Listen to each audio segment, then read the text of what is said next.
से नर्तन मिलत है, ये गंवाने के काबिल नहीं है। श्वास गिन गिन के तुझको मिलत है, ये गंवाने के काबिल नहीं है। ध्यान हरि का हृदय से न भूलो, ये भुलाने के काबिल नहीं है। बड़ी मुश्किल से ये मनुष्य की देह मिली है, बड़ी मुश्किल से ये नर्तन मिला है, और इस नर्तन को, मानव की देह को प्राप्त करने के बाद भी अगर हम भगवत भजन में ना लगाएं तो हमारा जीवन व्यर्थ है।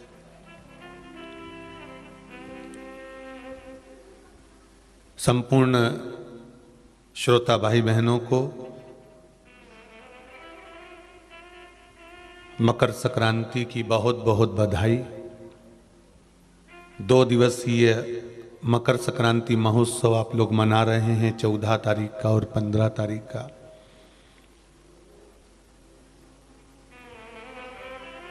अब बड़ा भ्रम है लोगों को, कोई कहे कि 14 को मनाए कि 15 को मनाए, बड़ा भ्रम है महाराज।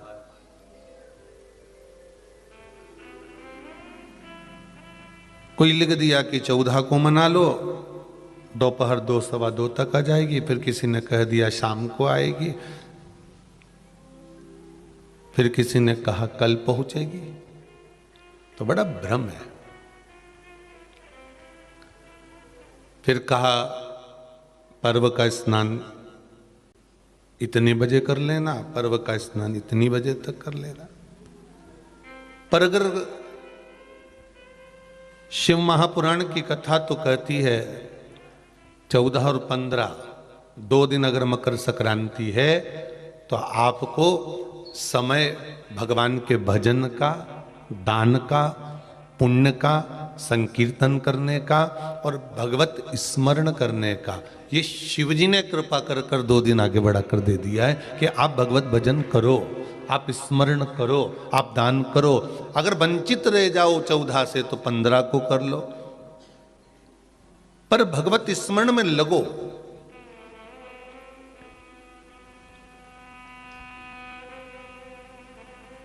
ये जरूरी नहीं कि मकर संक्रांति आएगी तभी तुम गंगा नहाओगे।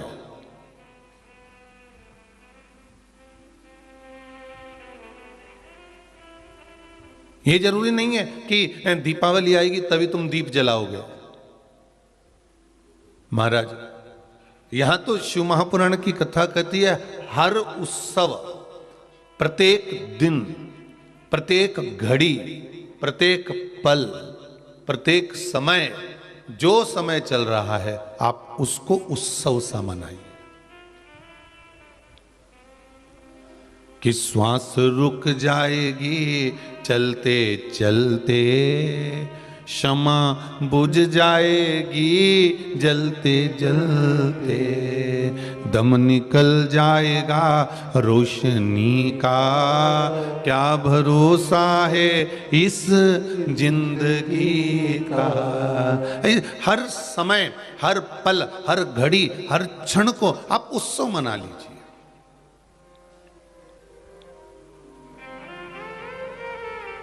प्रत्येक क्षण को आप उत्सव में लीजिए, प्रत्येक घड़ी को, प्रत्येक पल को आप उत्सव मना लीजिए। आप ये इंतजार मत करना कि मैं परसों के दिन ही भगवान का भजन करूंगी, मैं कल के दिन ही भगवान का स्मरण करूंगी, मैं कल ही। यहां तो हमारा तो शास्त्र कहता है काल करे सो आज कर, आज करे सो अब पल में प्रलय हो जाएगा। पुण्य करेगा कब? तो तुम्हें जब मौका मिल जाए तब राम भज लो, तुम्हें जब मौका मिल जाए तब तुम कीर्तन कर लो, तुम्हें जब मौका मिल जाए तब तुम दान कर लो, तुम्हें जब मौका मिल जाए तब तुम सत्कर्म कर लो, तुम्हें जब मौका मिल जाए तब तुम, तुम्हारी मर्जी पड़े, जब तुम्हें मौका मिले तब तुम अन्नदान, वस्त्र दान, मुद्रा दान, स्वर्ण दान, गौ माता को रोटी का दान, ब्राह्मण जन को जल आदि का दान, जो कुछ करना है तुम्हारे हाथों से कर लो। बस इतना याद रखना जो पहले कथा में कहा है कि शरीर चले और तुम्हारे घर में चले तब तक सारे अच्छे काम कर लो। शरीर चले और तुम्हारे घर में चले, जब तक अच्छे काम कर लो। शरीर चलना बेकार हो जाएगा, बंद हो जाएगा, तो तुम कोई अच्छा काम नहीं कर पाओगे, पलंग से नहीं उठ पाओगे, इधर उधर जा ही नहीं पाओगे, कथा सत्संग भजन कीर्तन कहां कर पाओगे। पलंग पे पड़े हो, बच्चों से कह रहे हो जला रिमोट ला दे, सियोर वाला महाराज की कथा आ रही होगी, मेरे को चालू करना, और बच्चा कह नहीं हम तो डोरेमोन देखेंगे, है? तो कहा, फिर माँ ने कहा ला ला जल्दी से मेरे को रिमोट ला कर दे, कथा आ रही होगी, 1 बज गई है, कथा चालू हो गई होगी महाराज की, शिव महापुराण की कथा श्रवण करना है। तो बच्चे कहे नहीं नहीं हम छोटा भीम देखेंगे, हमें नहीं देखा। अब तुम बच्चों को समझाओगे भी तो कहां समझना उसको। तो महाराज जब तक शरीर चले और तुम्हारे घर में चले तब तक सारे पुण्य करो, दान करो, सत्कर्म करो, भजन करो, कीर्तन करो। किसी घड़ी का, किसी समय का इंतजार मत करना, श्वास का कोई भरोसा नहीं, कोई भरोसा नहीं श्वास का। अभी चल रही है, फिर चले ना चले। महाराज साथ देती नहीं ये किसी का, क्या भरोसा है इस जिंदगी का। चले ना चले, इसीलिए शायद कहा कि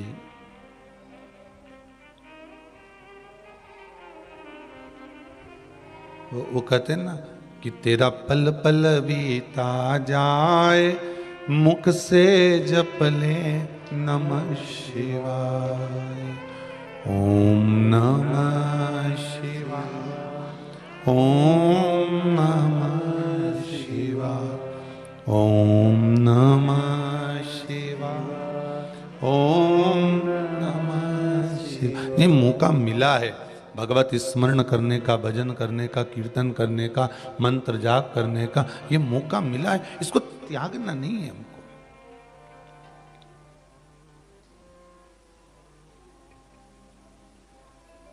कोई कहेगा मकर संक्रांति आज है, कोई कहेगा कल है, तो आप तो कहना हम तो आज भी खिचड़ी लड्डू का दान दे देते हैं और कल भी खिचड़ी और लड्डू का दान दे देते।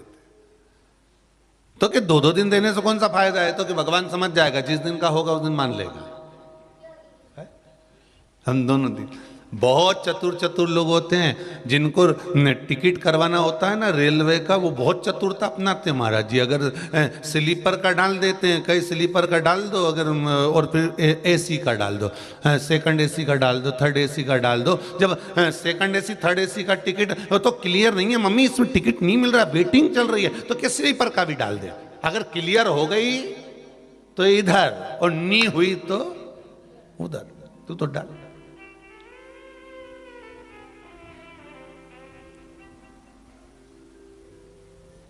जो टिकट करवाने वाले होते हैं ना, बड़ा बड़ा चतुरता रखते हैं महाराज, इधर भी रख दिया, सेकंड एसी में भी, थर्ड एसी में भी, और स्लीपर का भी डाल दिया। और डालने के बाद उनके मन में आ गया कि अब इधर का क्लियर हो जाएगा तो इधर बैठ जाएंगे, इधर का क्लियर होगा नहीं तो एक जगह का पैसा वापिस, अगर जो क्लियर नहीं होगा तो पैसा वापिस खाते में आ जाएगा।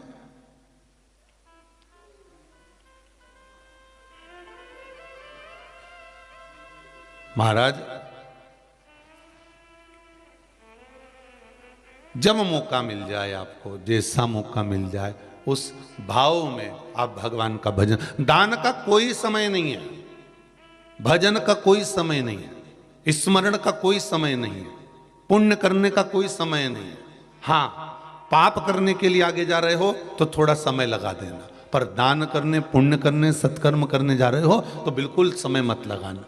भजन करने जा रहे हो बिल्कुल समय मत लगाना। शंकर जी के मंदिर में पूजन करने जा रहे हो बिल्कुल समय मत लगाना। श्री शिवाय नमस्तुभ्यम का मंत्र जाप करने जा रहे हो बिल्कुल समय मत लगाना। और कहीं ऐसा जरूरत पड़ रही है कि यहाँ झूठ बोलने जाना है, कपट करने जाना है, बेईमानी करने जाना है, प्रपंच करने जाना है, कुछ गलत काम करने जाना है, तो थोड़ा समय लगा देना। मैं एक विचार कर रहा हूँ, आधे घंटे बाद बताऊंगा, मैं आधे घंटे से सब चीज बता दूंगा।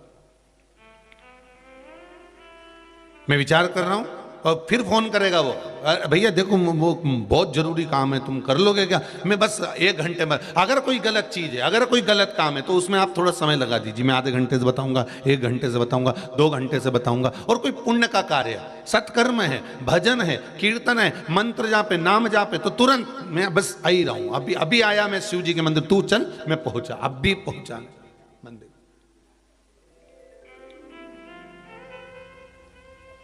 राम राम रटते रहो जब तक घट में प्राण, कबहु तो दीन दयाल के भनक पड़ेगी। अब रटते रहो, भगवान का भजन स्मरण करते रहो। आवाज पकड़ रहा थोड़ा, भगवत भजन में लग जाओ, भगवत स्मरण में रम जाओ। महाराज शिव महापुराण की कथा कह रही है,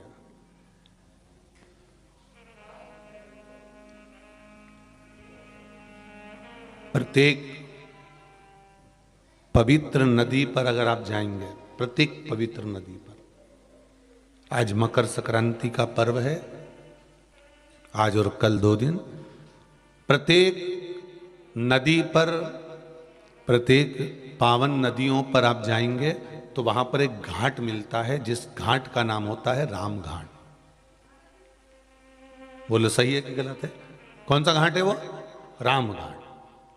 एक घाट मिलता है जिसका नाम है राम घाट। आप छिपरा जाएंगे तो वहां भी राम घाट मिल जाएगा, आप इलाहाबाद जाएंगे तो प्रयागराज में वहां पर भी राम घाट मिल जाएगा, आप हरिद्वार जाएंगे तो वहां भी राम घाट मिल जाएगा, आप चित्रकूट जाएंगे तो वहां पर भी राम घाट मिल जाएगा, आप सरयू जी जाएंगे तो वहां पर भी राम घाट मिल जाएगा, आप यमुना जी के घाट जाएंगे तो वहां पर भी राम घाट मिल जाएगा। तो कभी आपने विचार करा कि राम घाट का मतलब क्या होता है और क्यों ये सारे साधु, सन्यासी, तपस्वी, साधक, संत, महात्मा जो कुंभ में स्नान करने के लिए आते हैं, कुंभ के मेले में आते हैं, ये राम घाट पर ही क्यों नहाते हैं?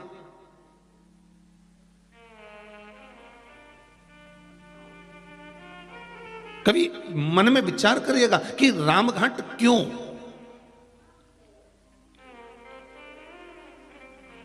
इतने सारे घाट बने हुए हैं, इतने सारे घाट बनाए गए हैं, पर राम घाट की ही महत्वता क्यों होती है? राम घाट का मतलब क्या होता है? राम घाट का मतलब है क्या?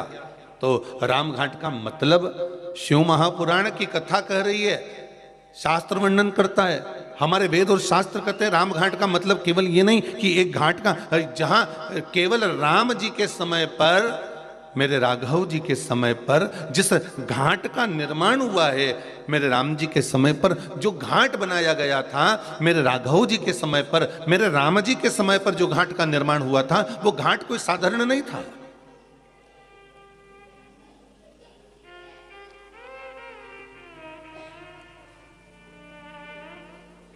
पूर्व में जितने घाट बने हैं, पूर्व में जितने घाटों का निर्माण हुआ है, उसके आगे भी, उसके पीछे भी, तो जितने घाट बने, मेरे राघव जी के पहले भी, राघव जी के बाद भी जितने घाट बने, सारे घाटों में महाराज, सारे घाट अलग अलग बनाए जाते थे। ब्राह्मण के लिए ये वाला घाट है, क्षत्रिय के लिए ये वाला घाट है, वैश्य के लिए ये वाला घाट है, शूद्र के लिए ये वाला घाट है, अन्य जीव यहाँ घाट पर जाएंगे महाराज, पशु इस घाट पर जाएंगे, पक्षी इस घाट पर जाएंगे।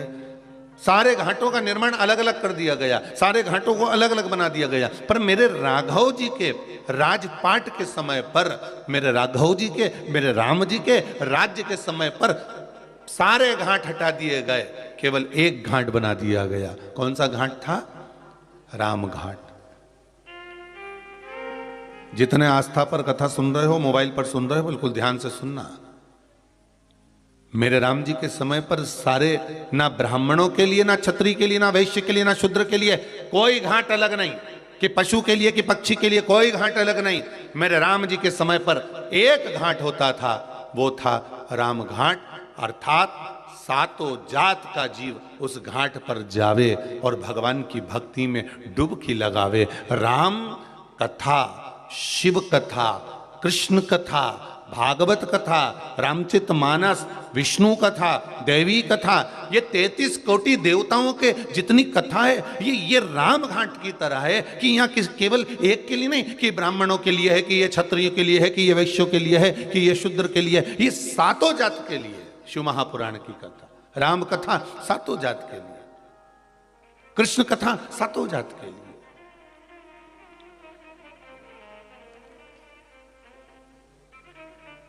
जितनी नदियों पर, पवित्र नदियों पर जाइए, एक घाट जरूर मिलेगा, राम घाट। राम घाट की महत्वता कि जहां सब कोई चले जाए, सबका स्नान हो जाए, सब आनंद में वहां पर पहुंचे महाराज।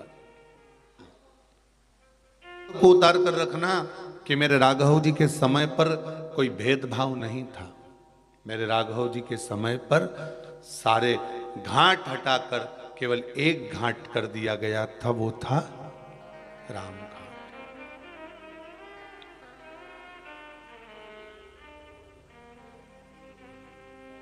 नहीं मालूम हमको, हम ज्यादा अगर कुछ ज्ञान ना हो ना तो भगवान के भजन में डूबे रहो। हम नहीं जानते, ना पोथी ना पुराण, हमें नहीं मालूम कि कब क्या है। हम तो इतना जानते हैं कि भगवान का भजन कर लो और इन दोनों हाथों से दान कर लो और भगवान की कथा को श्रवण कर लो, नयनों से भगवान का दर्शन दीदार कर लो, इस जिह्वा से भगवती स्मरण करो।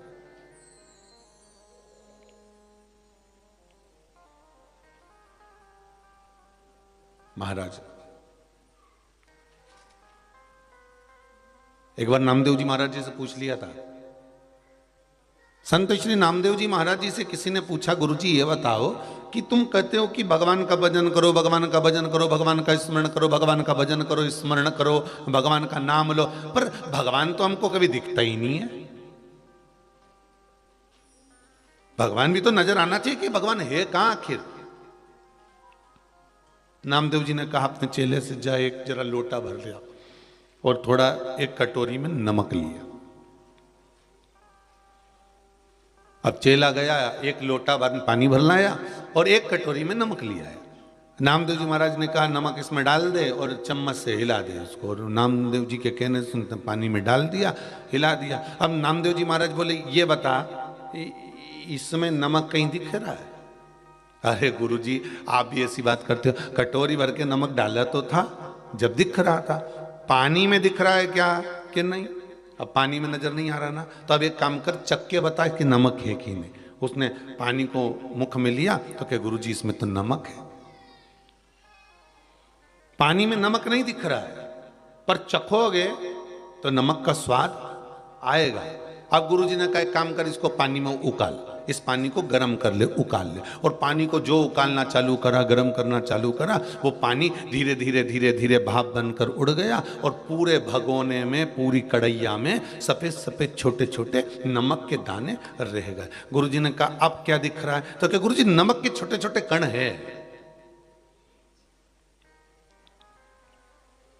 गुरुजी बोले, बस नामदेव जी कहते हैं, परमात्मा है, परमात्मा है और इस शरीर में घुला हुआ है। परमात्मा इस मानव की देह में घुला हुआ है। परमात्मा इसलिए कहते हैं आत्मा ही परमात्मा है। अरे कितना सुंदर कहा।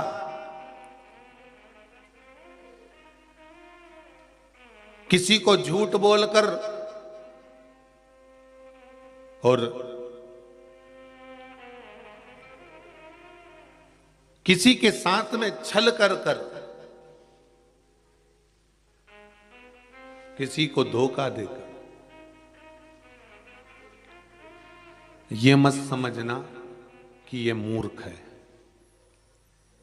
किसी के साथ झूठ बोलकर, किसी के साथ छल कर किसी को धोखा देकर, यह मत सोचना कि यह मूर्ख है, यह पागल है, इसमें अक्ल नहीं है। अरे भाई, वो मूर्ख नहीं है, ये विचार करना कि ये किसी को धोखा दो और किसी का झूठ बोलो उसके सामने और छल करो, धोखा दो, तो ये मत सोचो कि ये मूर्ख है, समझता ही नहीं है। बल्कि ये सोचो कि उसने विश्वास कितना करा होगा आपके ऊपर कि सर्वस्व आप पर छोड़ रखा था, सर्वस्व छोड़ रखा था। वो मूर्ख नहीं है, उसका विश्वास है। एक पति पत्नी को जानकर ये विचार ना करे कि ये मूर्ख है, इसमें तो अक्ल नहीं है। नहीं, पूरा परिवार छोड़कर आई है वो, पूरा घर परिवार कुटुंब कबीला सब छोड़कर आई।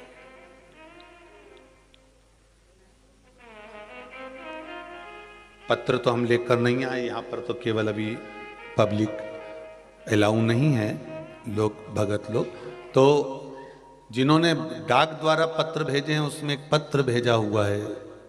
उस पत्र में एक बेटी ने लिखा है, गुरुदेव, बेटी पिता के घर रहती है तो भी पराई कहलाती है और ससुराल चली जाती है तो भी पराई कहलाती है। बेटी का असली घर कौन सा है, हमें उत्तर चाहिए।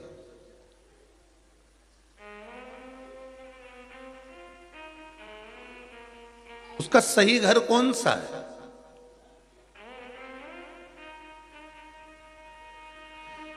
जब वो मायके रहती है तभी भी लोग कहते हैं ये पराई है, और आ गई उसके बाद भी उसका कोई, यहां पर आने के बाद भी लोग कह देते हैं अरे वहां की है। अगर इसको सब बात बता दो तो मायके जाके लगा देगी सब बात, मतलब अभी भी पराई है। वहां भी पराई थी और यहां भी पराई है।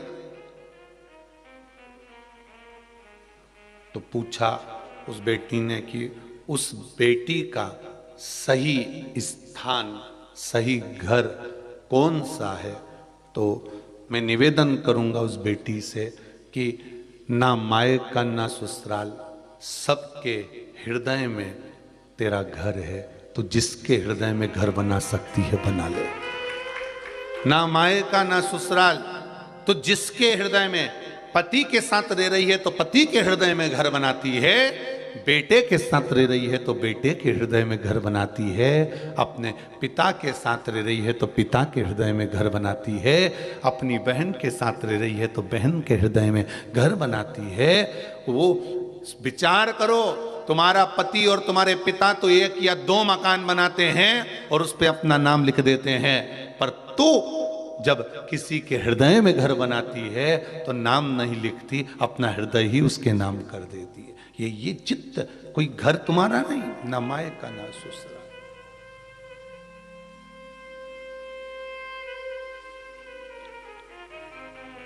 ऐसे सुंदर सुंदर पत्र लोग भेजते हैं, मन तो करता है कि व्यासपीठ पर लेकर आए, और परंतु याद रह जाता है तो बोल देते हैं, नहीं याद रहता तो नहीं बोलते। पर डाक द्वारा जो पत्र आते हैं, कई पत्र भी भिलाई में भी कई लोगों ने भेजे थे, तो डायरेक्ट वहाँ कथा स्थल दशहरा मैदान पर ही आ गए थे, तो वहीं खोल कर पढ़े तो ध्यान जहाँ आ जाते हैं वहीं स्मरण हो जाते हैं।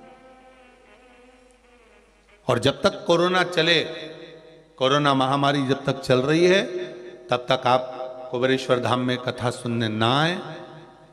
आपका अगर कोई पत्र है, कोई भाव है आपका, तो आप भेजो लिखकर, कोई वो नहीं है, आएंगे तो हम व्यासपीठ से भी बाज देंगे आपको, कोई दिक्कत वाली बात, पर उस भाव को प्रकट।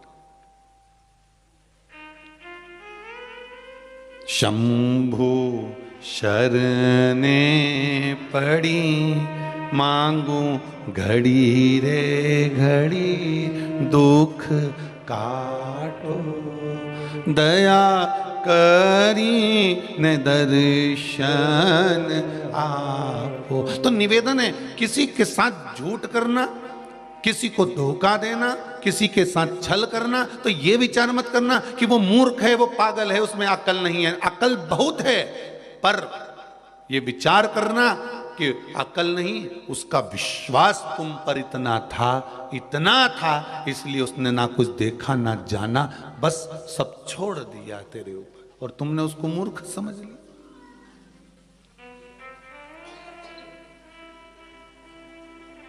मेरे राघव जी, मेरे राम जी का पूरे अवधपुरवासी, पूरे संसार वासियों पर मेरे राघव का विश्वास अटल था, और विश्वास मेरे राघव ने टूटने नहीं दिया।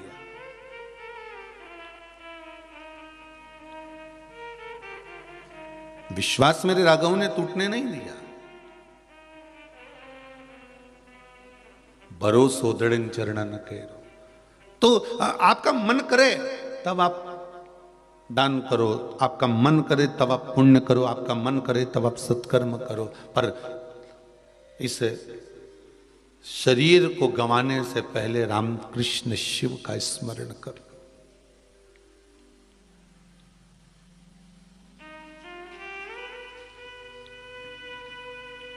फिर ये जिह्वा हिले ना हिले, नयन दर्शन कर पाए ना कर पाए। एक भाई ने पत्र लिखा है, उम्मेश सिंह रजावत, मेरा पत्र पंडित श्री प्रदीप जी मिश्रा को दे देना। पत्र में लिखा है, मिल गया उम्मेश सिंह जी। पत्र में लिखा है, मेरी पत्नी मेरा परिवार शिव महापुराण की कथा बहुत सुनता है। एक बार मेरे परिवार वालों ने कहा था कि शंकर का दर्शन करने के लिए कुबेरेश्वर धाम जाना है। तो उम्मेश सिंह जी पहले तो आपको कह दें कि अभी तो शंकर जी बैठा ही नहीं है, ठीक है, पर बाबा का धाम है, बाबा भी राजा है, बाबा का कंकड़ शंकर है यहां।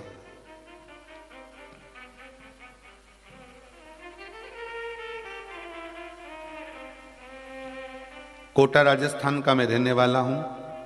बहुत दिनों से आपकी कथा परिवार के कहने से मैं मोबाइल पर श्रवण करता हूं। मेरी एक इच्छा थी कुबेरेश्वर धाम पर आने की, और बाबा की कृपा क्या होती है मैं लिख रहा हूं। 13 तारीख को अपने कंपनी के मालिक के साथ कंपनी के काम से गुजरात अहमदाबाद से कोटा राजस्थान जा रहा था। वहीं अहमदाबाद वहीं कोटा राजस्थान। कथा टीवी मोबाइल पर श्रवण कर रहा था। इस पत्र में लिखा है उम्मेश सिंह जी ने, मोबाइल पर जब कथा सुन रहा था तो मेरे कंपनी के मालिक ने भी कथा सुनी, और कंपनी के मालिक ने कहा बड़ी सुंदर कथा चल रही है।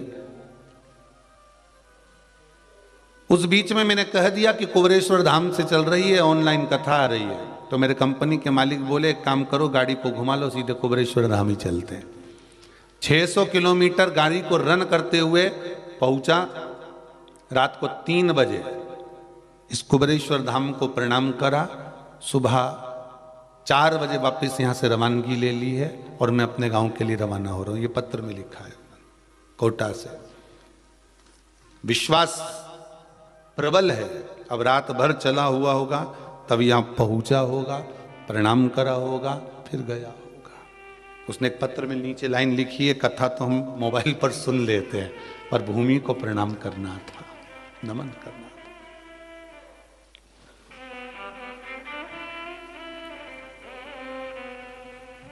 कोई अलग घाट मेरे राघव जी ने नहीं बनाया, मेरे राघव जी ने विश्वास जागृत करा।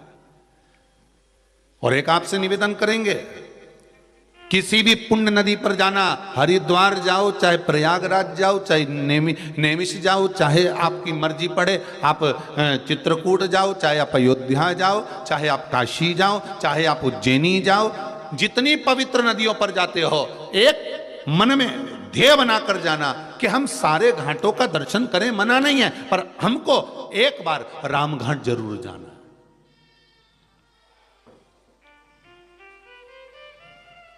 तो लोग कहेंगे गुरुजी वहां तो बहुत भीड़ होती है, भले भीड़ हो, पर एक लक्ष्य बनाकर जाना कि एक बार हमको रामघाट जरूर जाना है। रामघाट क्यों? क्योंकि सारे घाटों में श्रेष्ठतम रामघाट को इसलिए कहा जाता है क्योंकि वहां सारे बंधन टूट जाते हैं। हमारे रामघाट पर क्या है?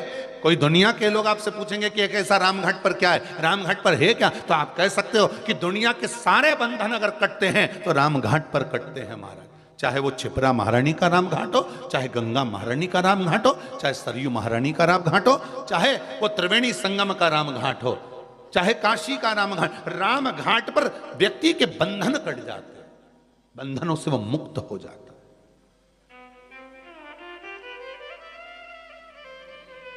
गोदावरी के राम घाट पर जाएं, चाहे यमुना के राम घाट पर जाएं, वहां बंधन कट रहा है व्यक्ति का। और बंधन कौन सा? कौन बंधन? क्यों? साधु संत महात्मा साधक उपासक ये जितने होते हैं, कुंभ के मेले में इनसे कहा जाता है सारे साधु सारे सन्यासी सारे तपस्वी अगर नहाएंगे तो राम घाट पर नहाएंगे, राम घाट के उस पावन घाट पर नहाएंगे। क्यों? क्या कारण है? उसका एक कारण है, राम घाट पर स्नान करा हुआ जीव का फिर पुनः जन्म नहीं होता, सब बंधनों से मुक्त होकर वो परमात्मा की ओर चला जाता है, फिर वो मुक्त हो गया।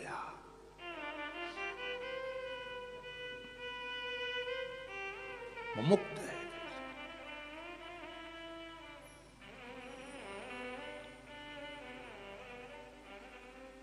अरे सारे तीर्थ धाम आपके चरणों में, हे भोलेनाथ प्रणाम आपके चरणों में। सारे आप उस राम घाट पर अगर पहुंचे हो तो बंधन से मुक्त हो गए हमारे। और बहुत बहुत धन्यवाद तीनों यजमानों को, मंगल परिवार, गुप्ता परिवार और शर्मा परिवार को।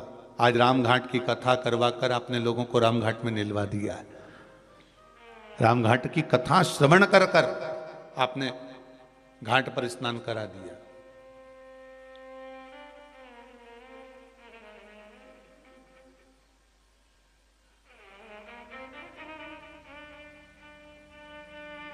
मकर संक्रांति का पर्व है।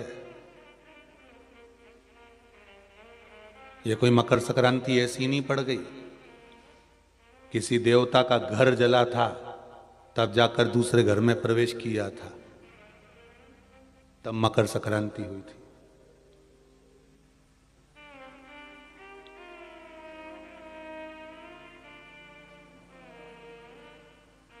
एक बहू ने अपने ससुर का आदर नहीं करा था तो पिता ने बेटे के घर में आग लगा दी थी, केवल क्रोध में। तब जाकर ये मकर संक्रांति पड़ी थी। कोई ऐसे ही पड़ गई मकर संक्रांति?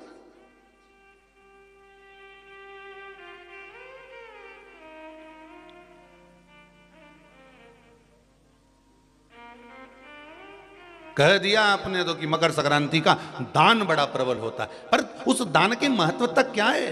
हमारे शास्त्र क्या कर रहे हैं, हमारे पुराण क्या कर रहे हैं, हमारे वेद क्या कर रहे हैं? हम तो सुनते हुआ हैं भीष्म पितामह बाणों की सैया पर पड़े तो उत्तरायण सूर्य आने वाला था इसलिए तब प्राण त्यागूंगा।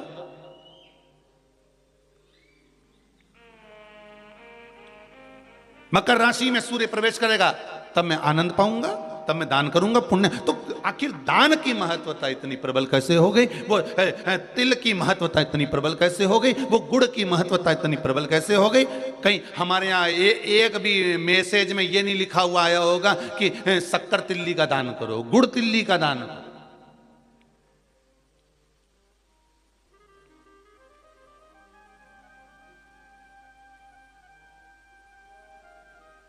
ज्योतिष के हिसाब से तिल शनि है और गुड़ सूर्य है। ज्योतिष के हिसाब से तिल शनि है और गुड़ सूर्य है। कोई साधारण सा भाव नहीं प्रगटा है महाराज जी। इस मकर संक्रांति पर केवल लोगों ने कह दिया कि पतंग उड़ा लो, तो कितनी अच्छी बात है, हिंदू धर्म में कम से कम एक दिन दिया, उड़ा लो जितनी मैंने उड़ाओ, पर एक ही दिन उड़ाना रहे और एक ही दिन काटना। बाकी के दिनों में ना तो किसी के बारे में उड़ाना और ना किसी की काटना।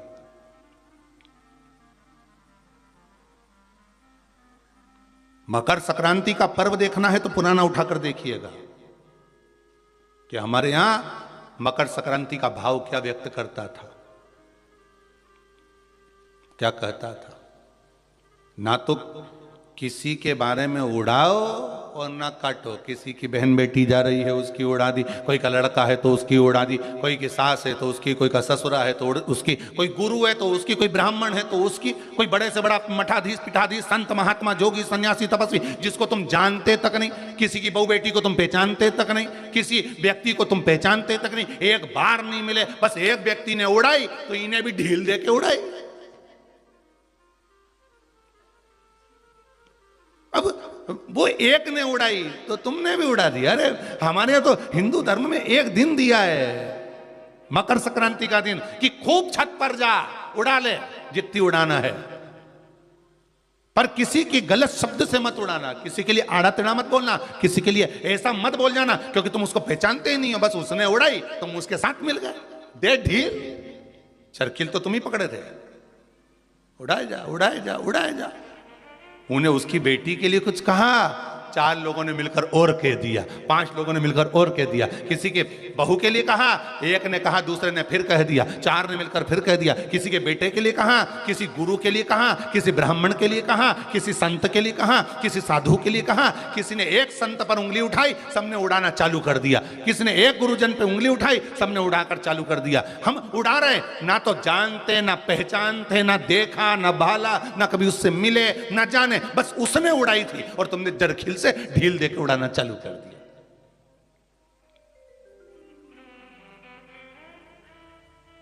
अरे कितना हमारी भारत की भूमि को पहचानो तो रे भाई। ये वो भारत की भूमि है जहां मोहल्ले में एक दुकान लगी हुई है और एक दुकान की अगर बोनी नहीं होती थी तो दूसरी दुकान वाला अन्न नहीं खाता था। वो नियम अभी भी खत्म नहीं हुआ, अब मरे तक रह गया कि मोहल्ले में कोई मर जाता है तो मोहल्ले के लोग अन्न नहीं बनाते, खाते नहीं जब तक कि वो अर्थी नहीं उठ जाती। पर आज के समय में तो वो भी गया, ये तो अंदर जाके समोसा निपटा लेता है। तो कहाँ, आज के समय में कौन रुकता है?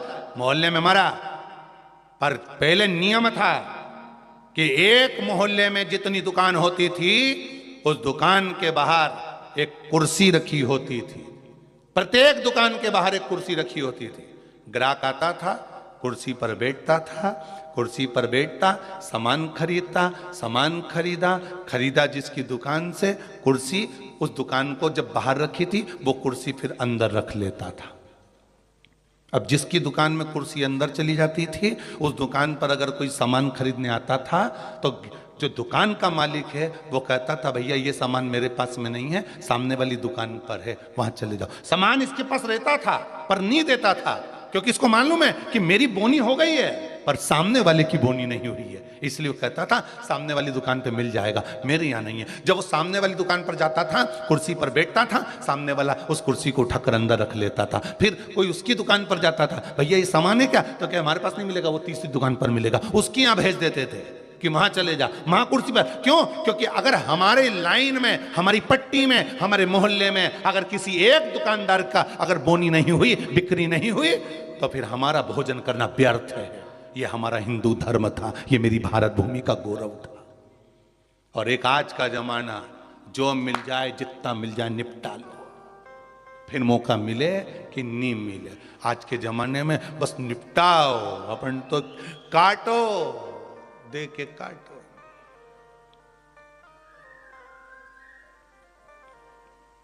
अरे भगवान से भी कहना, पतंग उड़े आकाश माने, डोर थारा हाथ मां,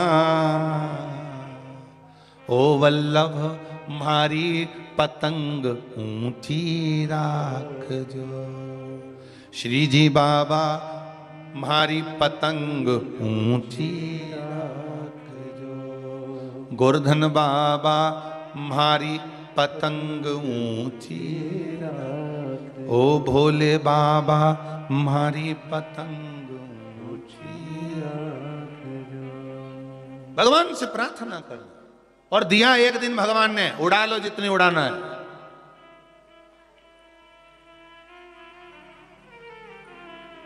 उड़ा लो।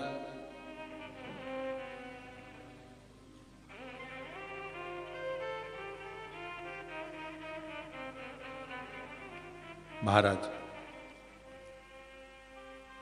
ज्योतिष में तिल को शनि और गुड़ को जम के बोलो जरा सूर्य कहा गया है। दोनों बाप और बेटे का मिलन करवाया क्योंकि इन दोनों की बनती नहीं थी। शनि की सूर्य से ना बने, सूर्य देव की शनि देव से ना बने, दोनों का मिलन है, दोनों का मिलन। महाराज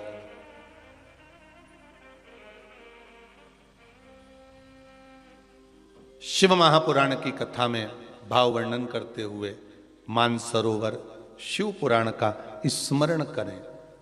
एक बार सूर्यदेव अपने बेटे शनि के घर गए। शनिदेव का घर है कुंभ। कौन सा घर है? कुंभ।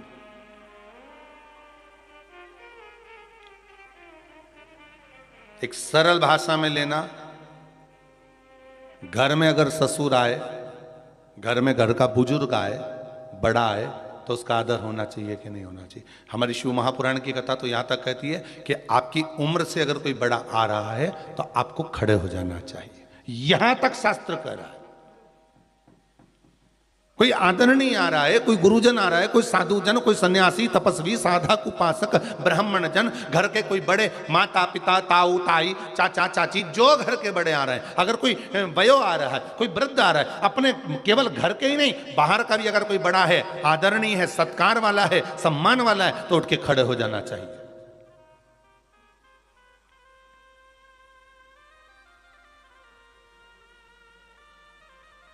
पर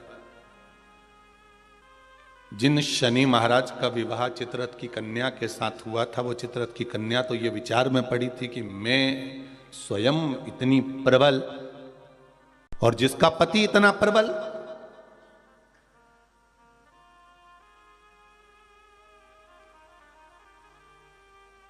जीवन में कभी अहंकार मत करना। एक बात बहुत बहुत ध्यान रखना साहब, ये जो क्रम है ना, बाहर बहुत प्रसन्न नजर आते हैं, वो भीतर से बहुत रोए हुए होते हैं।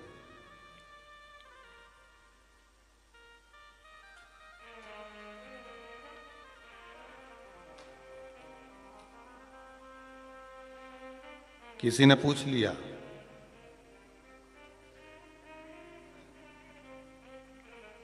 एक बात तो बताओ गुरुजी कि ये शनि महाराज इतना गुस्सा क्यों करते हैं?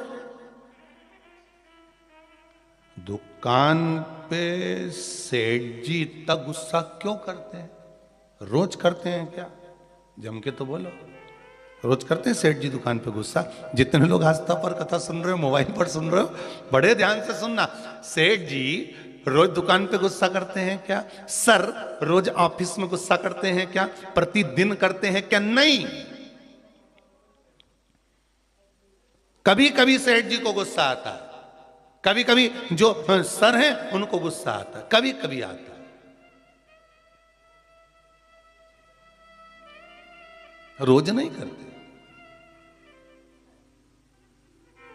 बहुत बहुत सावधानी से कथा का स्मरण करिएगा। सर रोज गुस्सा करते हैं क्या? नहीं। सेठ जी रोज गुस्सा करते हैं क्या? नहीं। प्रतिदिन नहीं करेंगे। मालिक रोज क्रोध करते हैं क्या? नहीं। अगर ऑफिस में सर क्रोध कर रहे हैं, ऑफिस में सर क्रोध कर रहे हैं, दुकान पर सेठ जी क्रोध कर रहे हैं, मालिक अगर क्रोध कर रहा है तो रोज नहीं करता। वो कब करता है? जब घर में उसकी कुछ अनबन थोड़ी बहुत, परिवार में भी सबसे अनबन हो तो भी इतना गुस्सा नहीं करेगा। पर वो जगदम्बा के साथ जब अनबन होती नहीं बेरू की, तब फिर तो बिल्कुल फिर कोई नहीं चले। फिर तो वो मुंह उतरा रहेगा, गुस्सा भरा रहेगा, फिर कोई बोला तो क्रोध। तो किसी ने पूछा गुरुजी ये शनि महाराज को इतना क्रोध क्यों आया रहता है? जब देखो जब शनि जी गुस्से में रहते हैं, हाँ परंतु कभी कभी करते हैं, पर इतना गुस्सा क्यों रहता है इनके पास में? उसका एक ही तो कारण होगा। एक कारण है शनि महाराज के क्रोध करने का। धर्म पत्नी आई शनि महाराज की, सम्मुख में आकर खड़ी हो गई शनि महाराज के,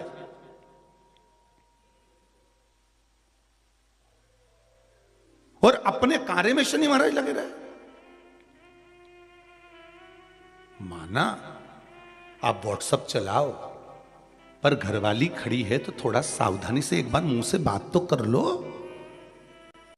तुम्हें यूट्यूब चलाना है, फेसबुक चलाना है, इंस्टाग्राम चलाना है, व्हाट्सएप चलाओ, लैपटॉप चलाना है, फोन जो कुछ करना करो, पर जो आई है चाय लेकर बात करने के लिए 2 मिनट, उसने भी तो अपना मोबाइल रख के आई ना, चाय बना के लाई ना, और 2 कप लाई इसलिए लाई कि अपन दोनों बैठ के बात करेंगे।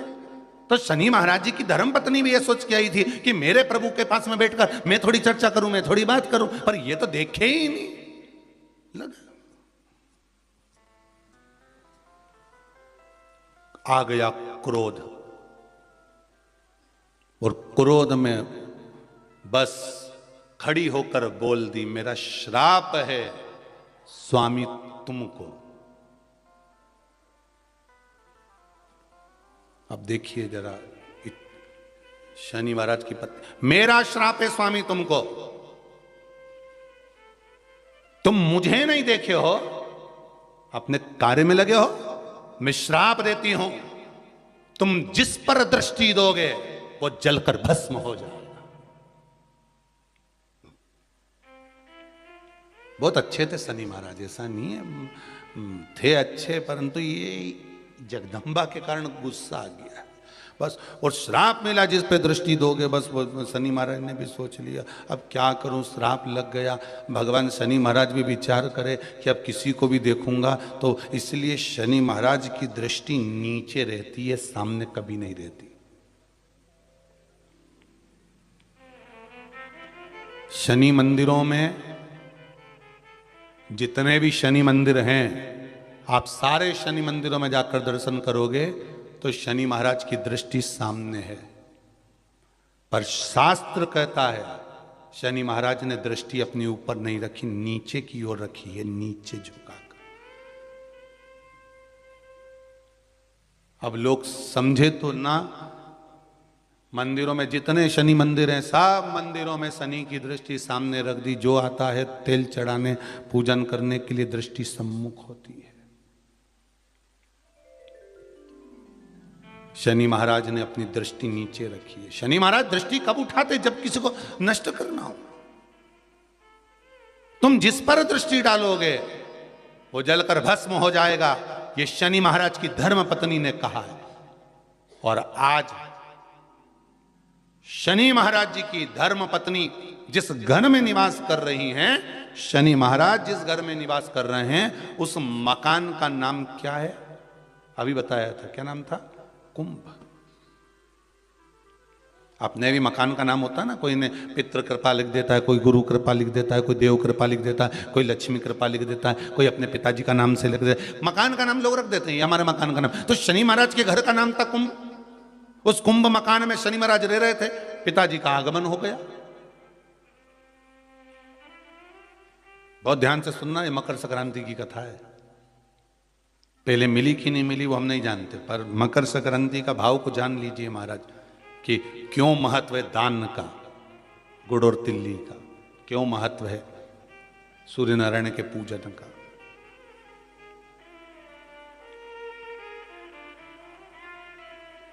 महाराज, शंभु शरणे पड़ी मांगू घड़ी रे घड़ी, दुख काटो दया करी ने दर्शन आपो। हे शिव करुणा सागर भगवान ओघड़दानी त्रिकालदर्शी शंकर की कथा कर रही है। भगवान सूर्य नारायण का प्रवेश हुआ कुंभ में, घर में प्रवेश करा। जैसे ही प्रवेश करा, शनि महाराज तो उठ खड़े हुए, पर बहू खड़ी नहीं। घर का अगर कोई बड़ा आए, आदरणीय आए, सम्माननीय आए, तो उसको आदर देना चाहिए, सत्कार करो।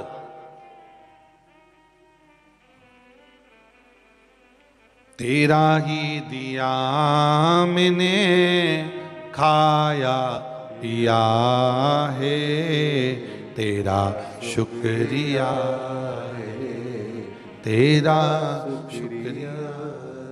मुझे भोले बाबा ने बहुत दे दिया है, तेरा शुक्रिया है, तेरा शुक्रिया है। थोड़ा सा आदर करो। अच्छा, दोनों में विचार बड़े विचित्र होते हैं। बहू सोचती है मैं सास को सुधार दूं, और सास सोचती है, जम के बोलो, बहू को सुधार। और सुधरती दोनों ही नहीं है। धीरे धीरे करके सिधर जाती है पर सुधर नहीं पाती। और कितना सुंदर भाव कहा है महाराज, अपन अपने आप को तो सुधार नहीं रहे, सब कुछ सुधार रहे। हमारे घर में शांति नहीं है गुरुजी, बहुत तकलीफ है गुरुजी। फिर गए किसी के पास में, उन्होंने कहा चलो हाथ दिखाओ, लाओ जरा तुम्हारा ग्रह दशा देखते हैं। और उन्होंने कहा एक काम करो, फिर किसी को बुलाया, कोई वास्तु शास्त्री बाबू आ गए, किसी ने मकान देखा, कह दिया घर बदलो, घर ठीक नहीं है, इसमें कुछ ऐसी चीज है कि तुम बर्बाद हो जाओगे। अब तुमने क्या करा, किसी के कहने पे जम के बोलो जरा, बदला कि नहीं बदला? जब इतनी बड़ी बात कह दी तो भाई घर बदल लो। ठीक है, अब वो घर बदल के किराए का मकान में चले गए, और किराए के मकान में 20,000 रुपए महीना लगना चालू हो गया। अभी तक वो लग नहीं रहा था ना। अब 20,000 रुपए महीना किराए के मकान में लगना चालू हुआ, और जो 20,000 रुपए लगना चालू हुआ, थोड़े दिन तक तो थोड़ा लगा कि हाँ थोड़ी शांति है। 2 महीना, 4 महीना, 6 महीना ऐसा लगा, खूब शांति आ गई। महाराज बिल्कुल सही किया था, एकदम बढ़िया बोला था। अच्छा वो अपने घर छोड़ दिया। और 2-4 महीने जब 20,000 रुपए देने, फिर जो झगड़ा चालू हुआ, मकान मालिक बोला 20,000, गैस की टंकी, बच्चों की फीस। फिर जो जैसे कल कथा में था ना, गौरी कुंड पे उफान, गंगा जी का जल, बस वैसा उफान जो आया। अब फिर किसी की आ गई, महाराज शांति नहीं बिल्कुल भी, बड़े दुखी हो गए। घर में रत्ती सारा सूखे पर शांति नहीं है, बिल्कुल नहीं है। फिर किसी ने कहा एक काम करो, थोड़े दिन के लिए तुम ये वाला नेकलेस पहन लो, थोड़े दिन के लिए तुम ये धारण कर लो, थोड़े दिन के लिए ये वाले कलर के कपड़े पहनो। ये जब गुरुवार आए तो पीला पहनना, बुधवार आए तो ये कलर का पहनना, काला पहन लेना, ये पहन लेना, वो पहनना। फिर लिबास बदला। अभी क्या बदला था? घर। अब क्या बदला है? लिबास।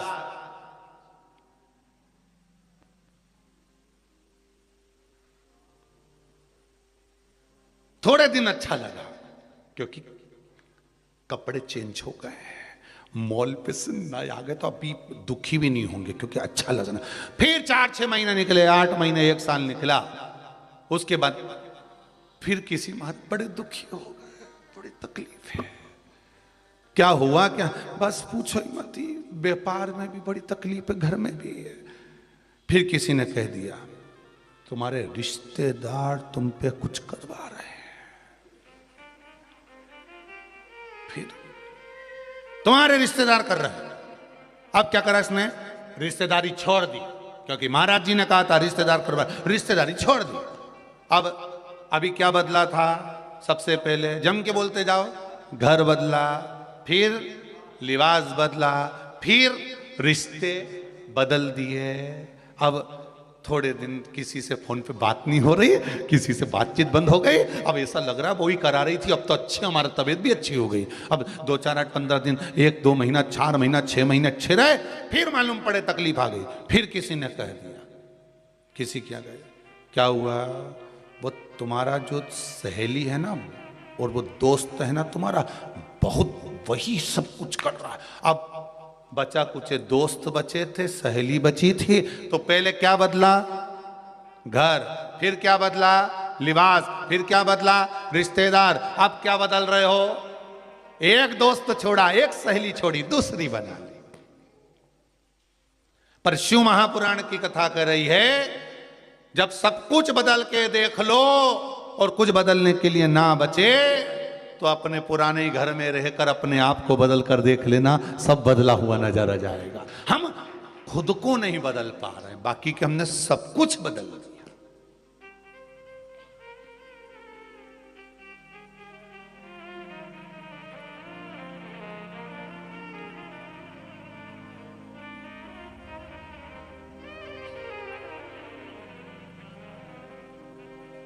हमने सब कुछ बदल कर देख लिया। अब एक बार खुद को तो बदलो, अपने आप के स्वभाव को बदलो।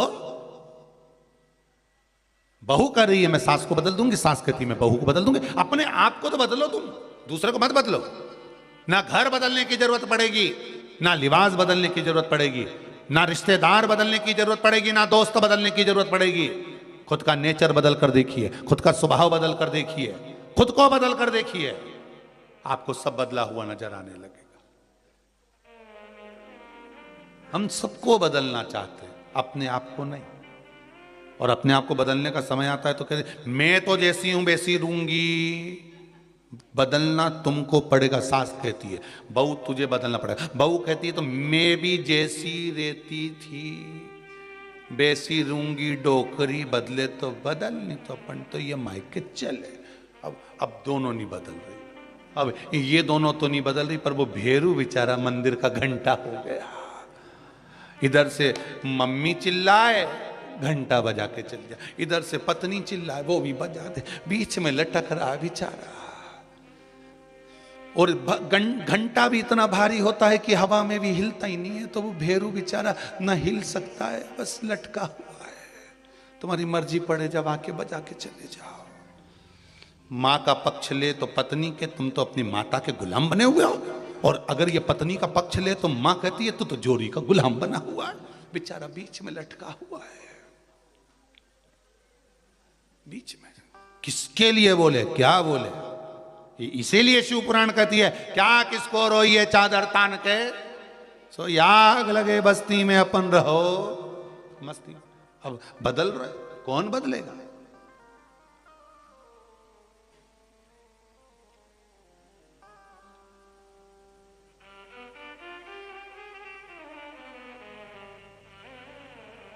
महाराज अगर शिव भक्ति है, महाराज शिव स्मरण है, तो उसमें भाव कहा गया। आप स्वयं को बदलिए। और मुझे इस बात पर बड़ा गर्व है, आज दुनिया के लोग शिव महापुराण की कथा सुनकर, जितने लोग मोबाइल पर सुन रहे हैं, जितने फेसबुक पर सुन रहे हैं, जितने यूट्यूब पर सुन रहे हैं और जितने आस्था चैनल पर सुन रहे हैं, इन सभी श्रोताओं पर मुझे गर्व है इस चीज का कि आपने दूसरे को नहीं बदला, आपने अपने आप को बदला है। एक लोटा पानी आप स्वयं लेकर मंदिर जा रहे हो, आप स्वयं बेलपत्र चढ़ा रहे हो, आप स्वयं पशुपतिनाथ का व्रत कर रहे हो, आप स्वयं सोमवार की अष्टमी कर रहे हो, आप स्वयं प्रदोष का व्रत कर रहे हो, आप स्वयं शंकर जी को एक चावल का दाना चढ़ा रहे हो, आप स्वयं शंकर भगवान पर एक फूल चढ़ा रहे हो। आपने दूसरे को बदलना नहीं है, आपने खुद को बदला। और आप खुद को बदले, इसलिए धीरे धीरे देखते देखते पूरा परिवार बदल गया, फिर रिश्तेदार बदल गए, फिर मोहल्ला बदल गया। अब पूरे मोहल्ले में जो शंकर जी का मंदिर होगा उसमें तुमने चालू करा था, अब तुम्हें भी लाइन लगाकर पूजन करना पड़ रही होगी, क्योंकि तुमने बदला है। ये सीहोर वाले महाराज ने नहीं बदला। सीहोर वाले महाराज की सामर्थ्यता नहीं किसी को बदलने की, बदलाव तुम लेकर आए। कोई कहे सीहोर वाला महाराज कुबेरेश्वर धाम बना रहा, सीहोर वाले महाराज की दम नहीं है दादा, वो तो उसकी घर की छत नहीं बना पाया। कौन बना? कभी आप आए सीहोर में तो हमारे घर की छत देखेंगे ऊपर वाली, तो वो सीमेंट में से भी पानी टपकता, 2 जगह से पोपड़ा नीचे टपक गया। पानी बैठ गया छत में तो वो नीचे टपक गया, सीमेंट का वो प्लास्टर।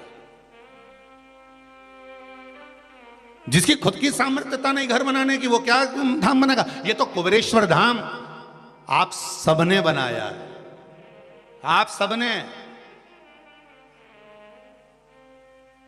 एक एक ईंट, एक एक रुपया, एक एक रेत का कण कण, या जितने कंकर पड़े हैं ये सब आप ही के शंकर हैं, आपने संजो कर लगाया है तो बना है। सामर्थ्यता नहीं किसी की। आज हम कहें कि ये गुप्ता परिवार कथा करा रहा है इछावर से आकर, या भवानी मंडी से आकर ये मंगल परिवार कथा करा रहा है, या ऑस्ट्रेलिया का वो शर्मा परिवार कथा करा, नहीं नहीं नहीं, ये तो प्रभु कृपा हुई है इन पर। और सबसे ज्यादा कृपा तो आप लोगों पर हुई है जितने श्रोता कथा सुन रहे हैं, और वो भी मकर संक्रांति के पर्व पर कई लोगों को नहीं मालूम होगा कि ये भगवान शनि महाराज के घर में आग लग गई थी। भगवान पिता ने आग लगा दी थी अपने बेटे के घर में, और फिर बेटे ने दूसरा घर का निर्माण करा था।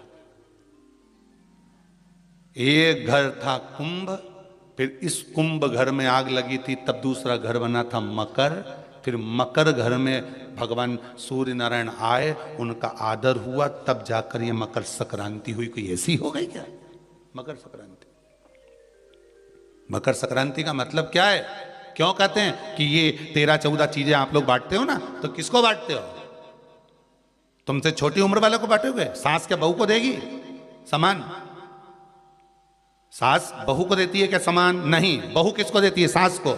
बहू किसको देती है? जेठानी को। बहू समान किसको देती है? ननंद को। बहू समान किसको देती है? कोई मोहल्ले में कोई बड़ी उम्र की कोई बहुएं हो, बड़ी उम्र के जो लोग हों, जो सौभाग्यवती नारी हो, उसको ये 13-14 चीजें दी जाती है।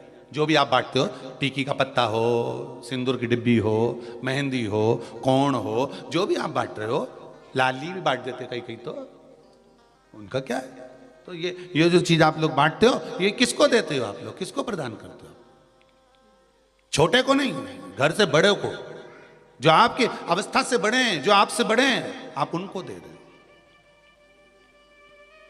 क्यों देते हैं बड़ों को? ये यहां आदर का भाव दिखाया गया, यहां आदर दिखाया गया कि यहां कुंभ में शनि महाराज अपने घर में रह रहे थे, सूर्य नारायण भगवान का आगमन हुआ, आज बेटे से मिलने का भाव जागृत हुआ और कुंभ में प्रवेश कर गए।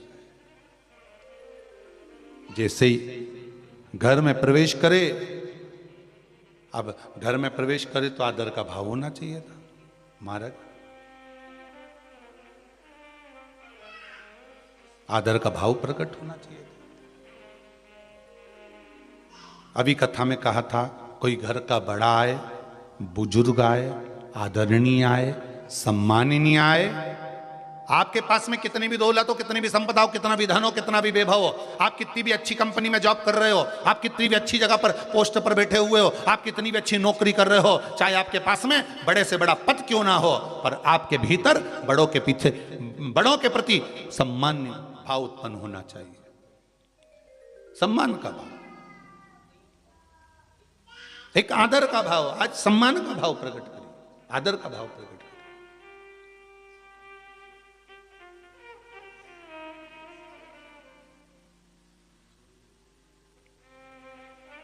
महाराज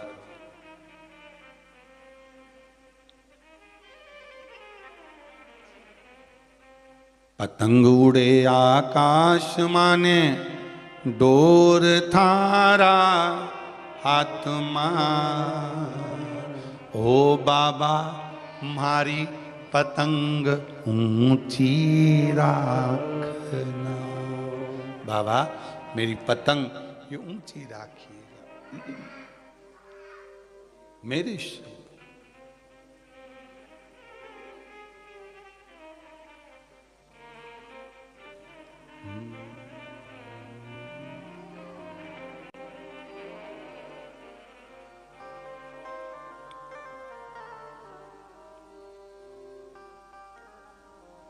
बड़ा सुंदर भाव है हमारे दीनानाथ जी का। महाराज ये कोई साधारण सी कथा नहीं है मकर संक्रांति की। राम घाट से आज की कथा चालू हुई है, राम घाट से। और बहुत ध्यान देने वाली बात है, शनि महाराज का घर जला था पिता के सम्मुख में। उसका एक कारण है, जिस घर में बड़ों का आदर नहीं होता, सम्मान नहीं होता, सत्कार नहीं होता, वो घर में भले फ्रिज, कूलर, वॉशिंग मशीन, जमीन जायदाद सब बढ़ सकती है, पर उसका वैभव, उसका यश और आरोग्यता नहीं आ सकती। कई लोग कहते हैं हमारी माँ तो बहुत पक्षपात करती हैं, हमारे पिताजी तो पक्षपात करते हैं, उन्होंने उनको इतना दे दिया, हमको कम दे दिया, ऐसा कर दिया, वैसा। भले करे, उनके कर्म का भोग वो भोगेंगे, पर आपका कर्म है, आप अपने माता पिता का आदर करिए। जब वो आपके घर में आए आदर दीजिए। और नहीं आते, कितना भी झगड़ा हो, कितना भी लड़ाई हो, कितना भी विवाद हो, कितनी भी विवाद हो, बात खत्म ना करते हुए, बात बंद ना करते हुए एक बार उनको बुलाओ जरूर कि मेरे घर पर आइए। आदर करो, सम्मान करो, सत्कार करो। शनि महाराज का घर भी जल गया था, मात्र पिता का आदर नहीं हुआ था। कितना प्रबल थे शनि महाराज, जरा अंदाजा लगाओ। जिनकी ढैया और 7.5 तो यूं ही निपटा दे आदमी को। जो कृपा की दृष्टि शनि महाराज कर दें तो धन की कमी ना हो जिसके यहां, और अगर शनि महाराज कुदृष्टि कर दें तो लोग बर्बाद हो जाएं। वो शनि महाराज का घर उनके पिताजी ने आग लगा दी। किसकी हिम्मत शनि महाराज पे दृष्टि डालने की। आज के जमाने में शनि महाराज के लोग पाल्टी लेके तुम्हारे सामने आ जाएं तो तुम्हें 10 रुपया 1 रुपया तो देना ही पड़ता है। इतनी दमदारी आज भी शनि महाराज की, और उनके घर में आग लगाना कोई सरल बात है?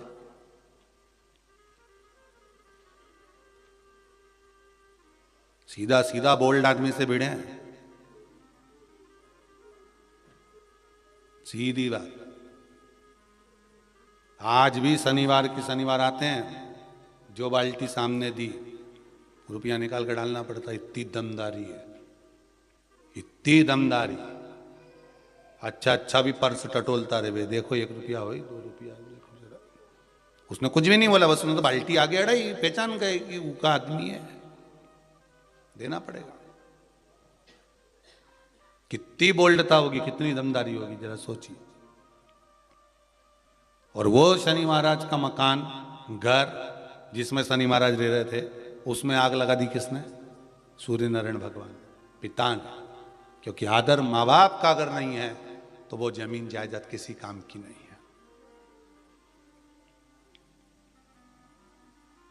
जिस घर में माँ बाप की इज्जत नहीं होती, उस घर में देखना कभी बरकत नहीं होती। जहां आदर नहीं, सम्मान नहीं, सत्कार नहीं, मदन दौलत का आग लगा दी, कुंभ जल गया। जैसे कुंभ जला, शनि महाराज की आंख से जल बहने लगा। शनि महाराज की आंख से जल, नैनों से जल बह रहा।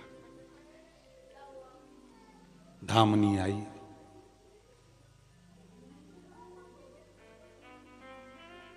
पूछा क्या हुआ?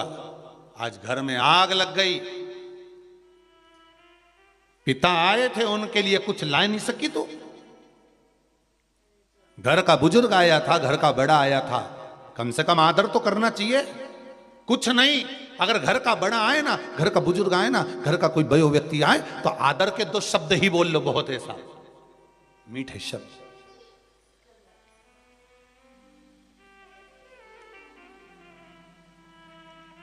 जोधपुर की सरदारपुरा की कथा जब हुई थी तो उस कथा में कहा था जोधपुर में कि अगर कुछ नहीं दे सकते किसी को, मकर संक्रांति पर आपके पास में देने के लिए अगर चावल नहीं है, खिचड़ी नहीं है, लड्डू नहीं है, गुड़ नहीं है, तिल नहीं है, 1 रुपया भी दान करने के लिए अगर आपके पास में नहीं है, तो हमने उस सरदारपुरा की कथा में सत्संग भवन में कहा था, कुछ भी नहीं आपके पास में तो आपकी वाणी तो है ना, प्रेम के बोल बोल लीजिए, राम नाम, कृष्ण नाम, शिव नाम का दान दे दीजिए। श्री शिवाय नमस्तुभ्यम, ये दान दो।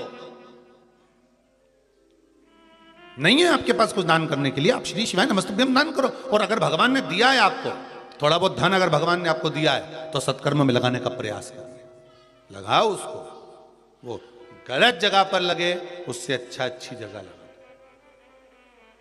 और अगर कुछ नहीं है तो मुख से बोलते चलो, श्री शिवाय नमस्तुभ्यम, श्री शिवाय नमस्तुभ्यम। आज मकर संक्रांति है, सभी लोग इस मंत्र का दान आप भी करो और हम भी करें, साथ में मिलकर बोलें, श्री शिवाय नमस्तुभ्यम, श्री शिवाय नमस्तुभ्यं। श्री शिवाय नमस्तुभ्यं। श्री शिवाय नमस्तुभ्यं। कुबेरेश्वर बाबा की इस पावन धरा से ऑनलाइन जितने लोग शिव महापुराण की कथा को सुन रहे हैं, यही विचार करना कि कुबेरेश्वर बाबा के इस पावन प्रांगण में जो कुबेर भंडारी की ये भूमि है, उसमें जो कूप है, यही समझना कि उस पवित्र कूप का आप स्नान कर रहे हो। एक बार फिर मुख से बोलो, श्री शिवाय नमस्तुभ्यं। श्री शिवाय नमस्तुभ्यं। अब तो ये भाव रखो कि हमने पवित्र कूप में, कुबेरेश्वर धाम के इस पावन धरा पर जो कूप है बाबा का, हमने उसमें स्नान कर लिया।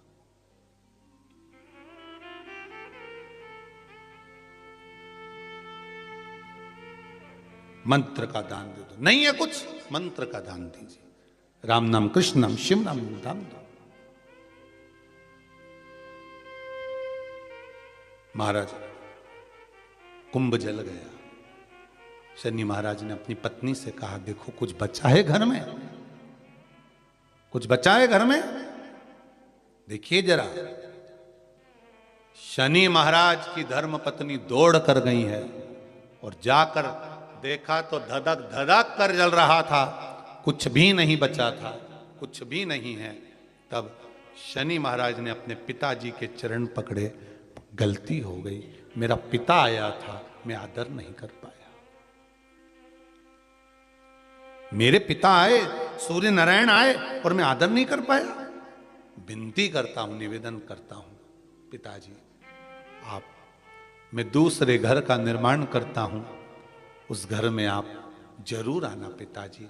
मुझसे जो बनेगा मैं आदर के भाव रख दूंगा, मुझसे जो बनेगा मैं आदर का भाव रखूंगा। सूर्य नारायण भगवान बोले कि आज तेरे पास में कुछ खाने के लिए नहीं है? माना मैंने तेरे घर में आग लगा दी, माना तेरे घर में कुछ भी नहीं है, पर कुछ तो होगा, कुछ तो होगा।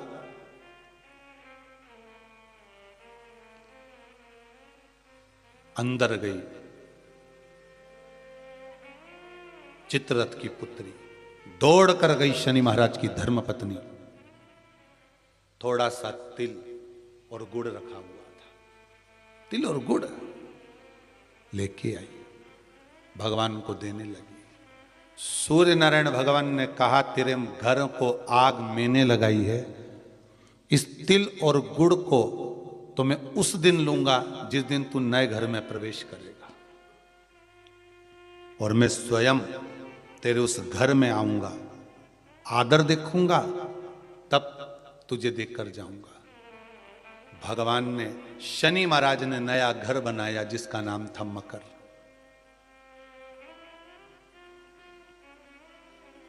उस कुंभ में आग लगाई, मकर में भगवान शनि महाराज ने बार बार अपने पिताजी को आदर कर कर कहा, पिताजी पधारो, पिताजी पधारो। पिताजी कहते हैं, जब उत्तरायण भाव में भ्रमण करते हुए आऊंगा, सब देवताओं के घरों में प्रवेश करते करते आऊंगा, तब शनि तेरे घर में भी प्रवेश करूंगा।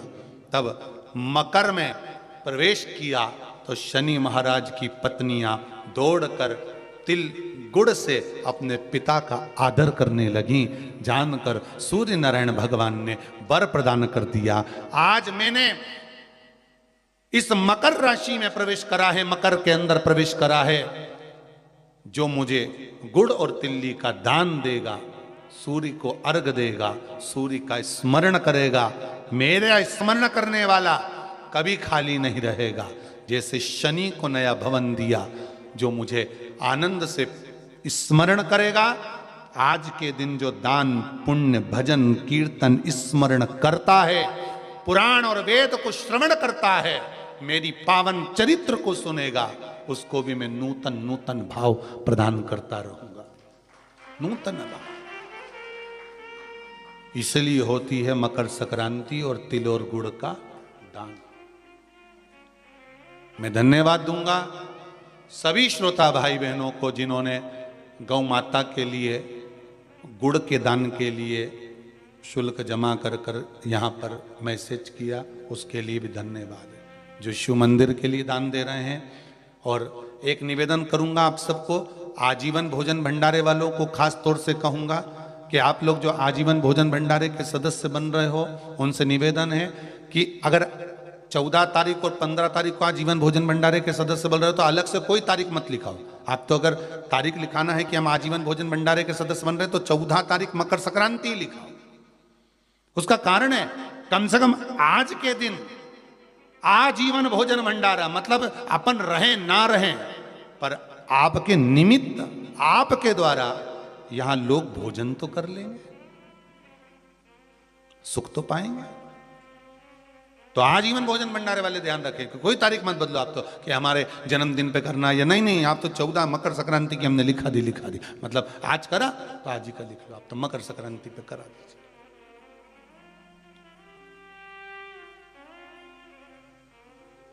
सिद्धता भगवान सूर्य नारायण कर रहे हैं, भगवान भास्कर देव कर रहे हैं। सुनो शनि, तुम नए घर में प्रवेश करे हो, इसलिए तुम्हारे घर में मैंने प्रवेश करा है। जो मुझे तिल का और गुड़ का भाव देगा, दान पुण्य स्मरण करेगा, मकर राशि के अंतर्गत मैं प्रवेश करा हूं, तुम्हारे घर में संपदा की वृद्धि होगी। दान धर्म पुण्य संकीर्तन स्मरण ये कभी घटता नहीं। और आप सभी को मकर संक्रांति के पावन अवसर पर बहुत बहुत बधाई देते हुए भाव प्रकट कर रहे हैं कि कम से कम आपने मकर संक्रांति की कथा को श्रवण तो करा, जनमानस तक ये कथा पहुंची तो सही। और मुझे विश्वास है कि ये कथा केवल आप सुने यहीं तक मत रहने देना, इस कथा को जन जन तक पहुंचा दो, जन जन तक भेजिए इस कथा को कि मकर संक्रांति पर क्यों गुड़ और तिल का दान होता है, किस लिए होता है। माता पिता का आदर कराए, इसलिए आज भी कुछ चीजें घर के बुजुर्गों को दी जाती है, बड़ों को दी जाती है, छोटों को नहीं, बड़ों को देते, आदर का भाव रखा। शिव पुराण कह रही है महाराज, भगवान शंकर पार्वती आनंद के साथ निवास कर रहे हैं, तभी उसी समय पर शिव और पार्वती का मंगल विवाह हो रहा। और मंगल विवाह के समय पर कल कथा में अपन ने श्रवण करा था कि पार्वती मैया को क्रोध आ गया। और आज भी वो गौरी कुंड जो हिमाचल में विराजमान है, आज भी वो गौरी कुंड के पास से अगर कोई गंगा का जल लेकर जाता है तो वो गौरी कुंड में उछाला जाता है, उछाल।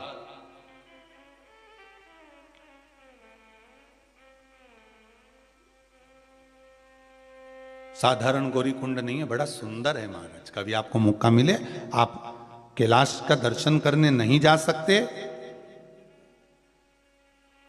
आप अगर चीन पहुंचकर कैलाश का दर्शन नहीं कर सकते तो एक बार जाकर आप मणि महेश का दर्शन जरूर करना। बीच में गौरी कुंड पड़ेगा, फिर मेरे मणि महेश पड़ेंगे। भगवान शंकर जैसा कैलाश पर्वत की शोभा है वैसी मणि महेश की शोभा है, वैसी मणि महेश की। एक बार मौका मिले तो जरूर दर्शन करें। महाराज भगवान हिमालय राज अपनी पुत्री को ले गए और अपनी बेटी को लेकर भगवान गए और भगवान भोलेनाथ के साथ में विवाह करने का वचन देकर गए हैं हिमालय राज। और वचन देकर बेटी को लेकर गए, चलो पार्वती चलो, मैं तुम्हारा विवाह शिव के साथ कराऊंगा, मैं वचन देता हूं आपको। पार्वती जी कहती हैं, पिताजी मान लो मैं घर गई और आपने कहा कि मैं शिव से विवाह नहीं करूं। नहीं बेटी, मेरा वचन है, आपने शंकर को राजी करा है, शिव को राजी करा है, तो बेटी मैं शिव को ही ब्याहूंगा। और निवेदन है, पार्वती रूपी इस मन को कहीं दो मत दो, पर शिव को जरूर दो, शंकर को दीजिए। ये मन, ये आत्मा, ये चित्त, ये आत्मा ना तो जलती है, ना कटती है, ना जल में गीली होती है, ना सूखती है, ये अजर और अमर है। तो किसी ने कहा कि भगवान शंकर पार्वती को कथा श्रवण कराए, तो पार्वती ने कथा श्रवण करी। पार्वती मैया ने जब कथा श्रवण करी तो उनको निंद्रा आ गई, निंद्रा आ गई, पार्वती जी सो गई, उन्होंने कथा नहीं सुनी। पर शिव महापुराण की कथा कहती है, ये मन, ये चित्त, ये आत्मा अगर परमात्मा में लगी है तो ये अमर है, ये अजर है। ये शरीर भस्म हो जाता है, शरीर जल जाता है महाराज, पर आत्मा अजर हो रहा है। तेरी कृपा बिना न हिले एक भी अणु, लेते हैं श्वास तेरी कृपा से तनु तनु। हे गंगधार मुक्ति द्वार ओमकार तू, बोले ओमकार तू। आयो शरण तिहारी शंभो तार तार तार तार तू। हे भोलेनाथ, हे त्रिकालदर्शी। गए सुंदर आनंद में भगवान शिव के विवाह की तैयारी होने लगी। आज मां शिव विवाह के लिए श्रृंगार करने गई है। एक जगह तप करा तो गौरी कुंड बना, दूसरी जगह तप करा फिर गौरी कुंड बना। अब ये गौरी कुंड कौन सा है? केदारनाथ जी जाते हैं तो उसके नीचे पड़ता है। ये गाड़ी का, बस का जो आखिरी पड़ाव है वो गौरी कुंड ही है केदारनाथ जी जाते समय। और उसके बाद में फिर जो चले तो पैदल पैदल चलते चलते चलते, चाहे तुम वो खच्चर से जाओ, घोड़ा से जाओ, पालकी में जाओ, मर्जी पड़े तुम पैदल जाओ, वो तुम्हारी मर्जी है। अब माता पार्वती श्रृंगार करने चली है।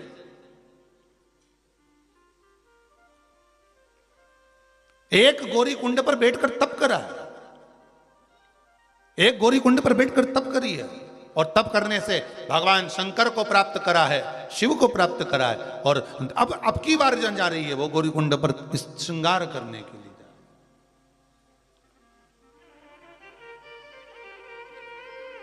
और चली, कितना सुंदर भाव कहा है महाराज जी। सत्संग ने मेरी बात चलाए, सतगुरु ने मेरी कीनी रे सगाई। देखिए जरा ध्यान दीजिएगा, रुक्मणी जी को नारद जी ने सत्संग कराया था, भगवान कृष्ण मिल गए थे। पार्वती जी को भी नारद जी ने सत्संग कराया था, जन्म लिए, और नारद जी ने कह दिया अगर इसको पति मिलेगा, भस्मी रामाने वाला, जटाजूड़ बांधने वाला, मृगजाला पहनने वाला, इसको पति मिलेगा, ऐसा अड़भंग मिलेगा। अगर ये चाहे तो शिव की आराधना करे। बस सुन लिया था, इसलिए सत्संग ने मेरी बात चलाई, सतगुरु ने मेरी कीनी रे सगाई। अब गुरु को बुला के हाथ लेवा तो करा दो, मुझे भोले बाबा की दुल्हन बना दो। आओ मेरी सखियों मुझे मेहंदी लगा दो, मुझे भोले बाबा की दुल्हन बना दो। ये मन, ये चित्त, ये वृत्ति शंकर में लगा दो शिव। उस गौरी कुंड में पुरुष नहीं नहा सकता, आचमन नहीं कर सकता, स्पर्श नहीं कर सकता जल को। और इस गौरी कुंड में सब स्नान कर। क्यों? क्योंकि यहां मां ने श्रृंगार करा था अपने परमात्मा के लिए, अपने पति शिव के लिए। इस गौरी कुंड में जो स्नान करता है उसको शंकर का दर्शन हो ही जाता है। ये गौरी कुंड, ये वो गौरी कुंड। उस गौरी कुंड में जहां पर गंगा का जल देखते ही मां उफान में जाती है, उसका जल शीतल है। और केदारनाथ जी जाते हैं और जो गौरी कुंड पड़ता है उसका जल गर्म है महाराज, गर्म जल। महाराज श्रृंगार किया माने, विवाह की तैयारी हो गई, भोलेनाथ बारात लेकर आ रहे हैं धड़धड़ाते हुए। त्रिजुगी नारायण की पावन धरा, कौन सी जगह? उत्तराखंड के त्रिजुगी नारायण की पावन धरा, जहां पर भगवान देव अधिदेव महादेव का मंगल मंडप बना है विवाह का। हमें तो ऐसा लगता है शिव जी की शादी भी आज के फैशन से हुई थी, हमको ऐसा लगता है। देखो है, अब देखो बारात हिमालय राज के यहां पहुंची, अंदाजा लगाइए जरा, हो हिमालय राज की नगरी में बारात पहुंची।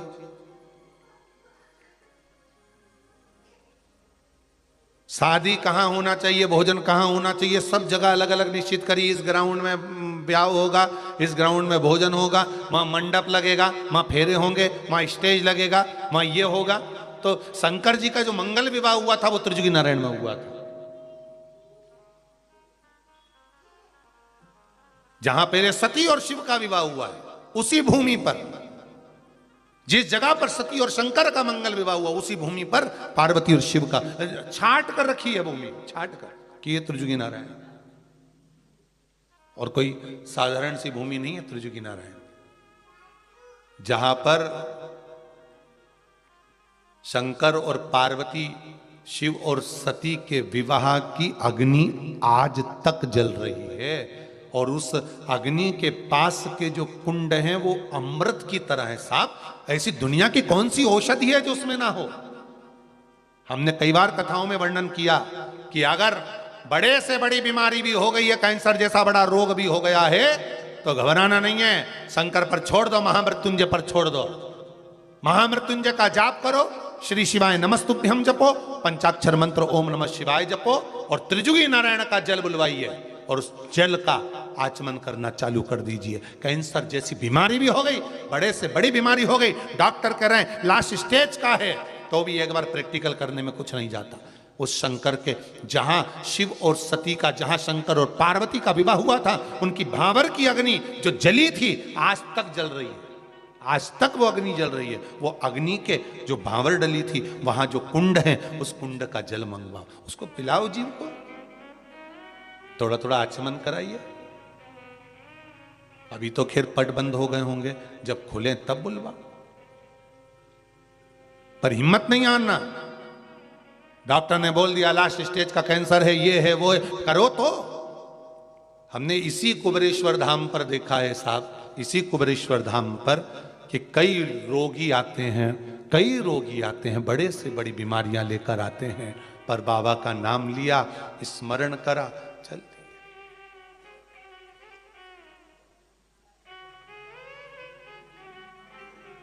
दिया और चल दिया। हम तो इतना ऊपर त्रिजुगी नारायण से जल तो नहीं ला सकते आप लोगों के लिए, पर बाबा से ये विनय जरूर कर सकते हैं, बाबा कुछ ऐसी कृपा करना कि जो ये आपके कुबेरेश्वर धाम में जो कूप है, इसी में आप त्रिजुगी नारायण का पानी भर देना, ऐसी कृपा कर देना कि लोग जल का आचमन कर स्वस्थ हो जाएं, ऐसी कृपा कर देना।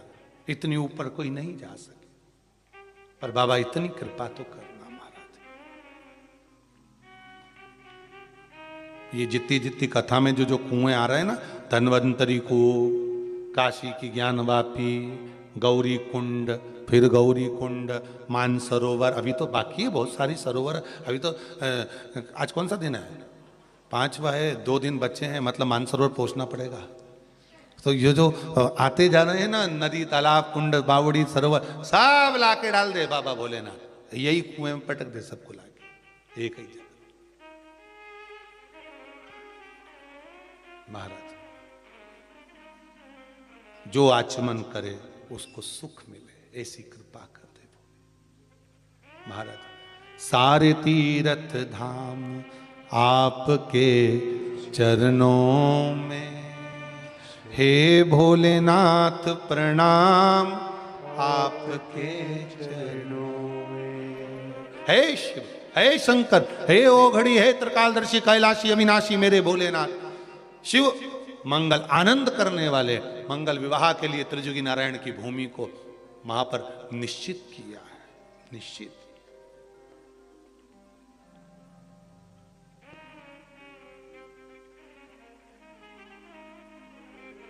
महाराज ब्रह्मदेव ब्रह्मणी के साथ, भगवान विष्णु लक्ष्मी जी के साथ, 33 कौटि देवता भगवान शंकर के मंगल विवाह का आनंद करने के लिए पधारे उस त्रिजुगी नारायण की भूमि पर।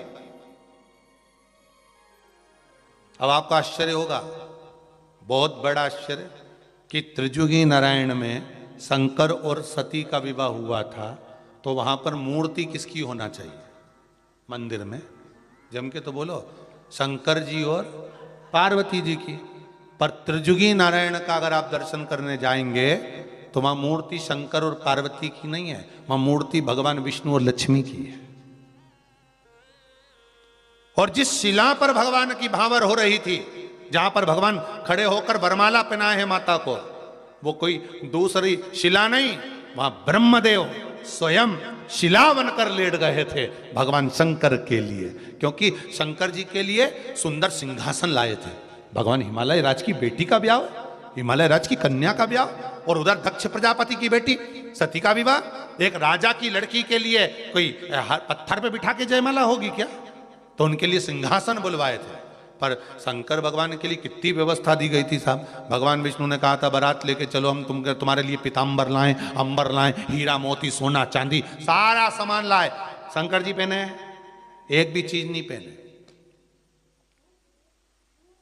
उनने कहा, ये फालतू की चीज नहीं पहनू दादा, पहन लूंगा ना चोटा उन पीछे पड़ी जाए तो ये जिसको देख के चोर पीछे पड़े वो चीज नहीं पहनूंगा, जिसको देख के चोर भी भग जाए वो पहनूंगा। क्या पहने?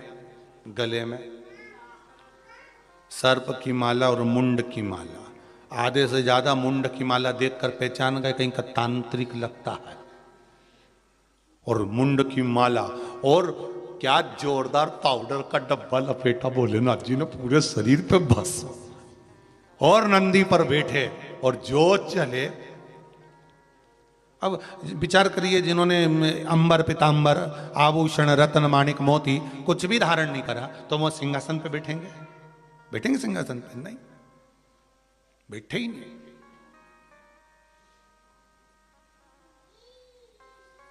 अब कितनी सुंदर बात है। कभी आपने राम जी के राज्याभिषेक का फोटो देखा है? कभी अगर मौका मिल जाए तो एक राम जी महाराज का एक चित्र है, गला पकड़ रहा है, एक राम जी महाराज का एक चित्र है। उस चित्र का अगर आप दर्शन करेंगे तो राम जी के सिंहासन के पास में सारे देवता खड़े हैं और बहुत सारे देवता सिंहासन पर बैठे हैं। आप अगर दर्शन करेंगे तो उसमें दर्शन करते हुए आप क्या पाएंगे कि शंकर जी पास में खड़े हुए, भोलेनाथ जी पास में खड़े, शिव जी पास में खड़े, सिंहासन पर नहीं बैठे, खड़े हैं। तो पूछा कि आप बैठे क्यों नहीं हो? तो भोलेनाथ जी ने कहा, देखो मैं सिंहासन पे नहीं बैठता, ये सिंहासन पे बैठने का काम नारायण का और ब्रह्मा जी का है। अपन तो अपना नंदी भला और ये कैलाश पर्वत भरा। सिंहासन का लफड़ा बहुत बेकार है। एक बार जो सिंहासन पे बैठ जाता है फिर उससे सिंहासन बड़ी मुश्किल से छूट पाता है।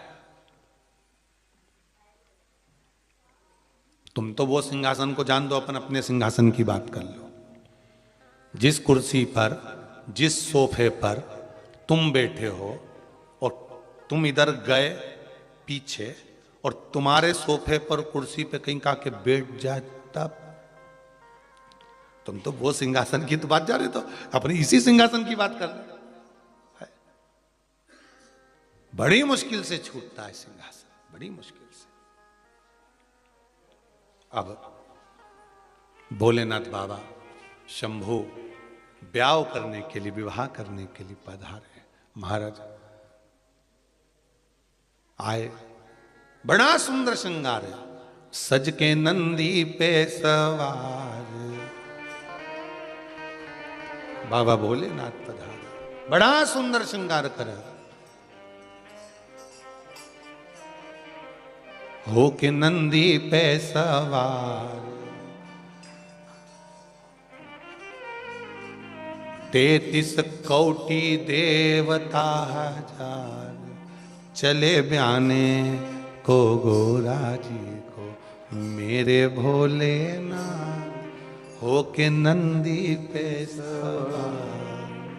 मेरे शंभू चले, और जब पहुंचे त्रिजुगी नारायण में, त्रिजुगी नारायण इसलिए क्योंकि ब्रह्मा विष्णु और महेश तीनों यहां पर हैं। सरस्वती, लक्ष्मी और पार्वती तीनों यहीं पर हैं।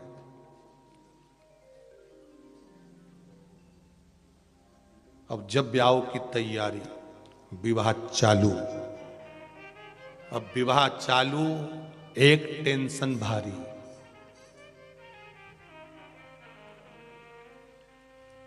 जैसे शंकर जी की शादी में भावर के समय पर टेंशन था, ये भावर के समय पर थोड़ा ना थोड़ा टेंशन जरूर रहता है महाराज। या तो किसी बैंड बाजे का हिसाब देने का होगा, या फिर कन्यादान का होगा, या कोई कन्यादान का सामान कहीं रखा गया होगा तो उसको ढूंढने का होगा, या भावर के समय पर लड़का लड़की वाले बैठे हैं ना, एक दूसरे को कमेंट्स कर रहे हैं, इसका पर टेंशन शिव जी की शादी से चला आ रहा है। और यह टेंशन साधारण नहीं था, भोलेनाथ जी की शादी में बहुत बड़ा टेंशन था। पार्वती जी बाजू में बैठी है, कन्यादान का क्रम चल रहा है, फेरे की तैयारी हो रही है, और पार्वती जी फेरे की तैयारी के समय पर भोलेनाथ जी से तो नहीं बोली, पर लक्ष्मी जी से कह दी, सखी ब्याह हो रहा है पर गड़बड़ी है।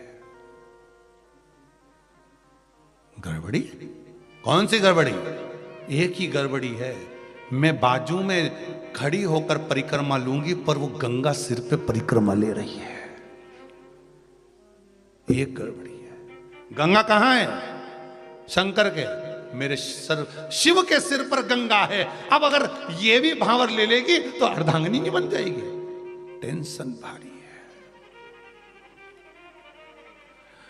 व्हाट्सएप पे एक मैसेज गड़बड़ दिख गया नहीं तो नींद नहीं आए जगदम्बा को, किसका है पता लगा के रहूंगी। अब इतना बड़ा टेंशन कि ये गंगा सिर पर है। शंकर भगवान को लगा, अब इसने जैसे ही लक्ष्मी जी से कहा, लक्ष्मी जी ने उसी समय पर सरस्वती से कहा, सरस्वती सरस्वती सरस्वती जी दौड़ के आई। क्या हुआ लक्ष्मी? ये जो बेस्ट फ्रेंड होती है ना, इनको बड़ी टेंशन होती है।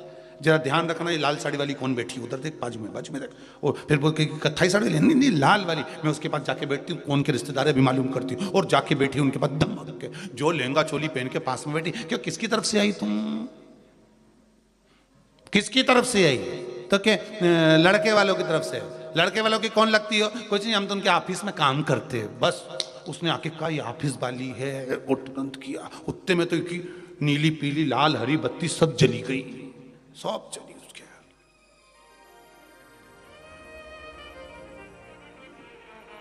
सरस्वती गंगा सिर पे है, शिव जी की भावर होना है, पार्वती के संग। अपनी सहेली को दूसरे के साथ भावर डालते हुए देख लेगी। सरस्वती ने कहा ये तो गलत है। सरस्वती जी ने शिव जी को देखा, भोलेनाथ सरस्वती को देखकर मुस्कुरा दिए।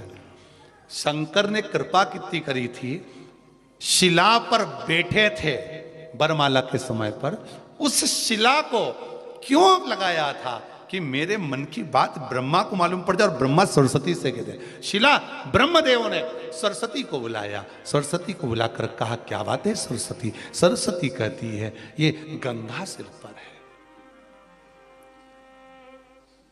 शिव जी ने गंगा को देखा, स्मरण करा, गंगे कुछ देर के लिए ओझल हो जाओ, जिसका नाम है गुप्त गंगा।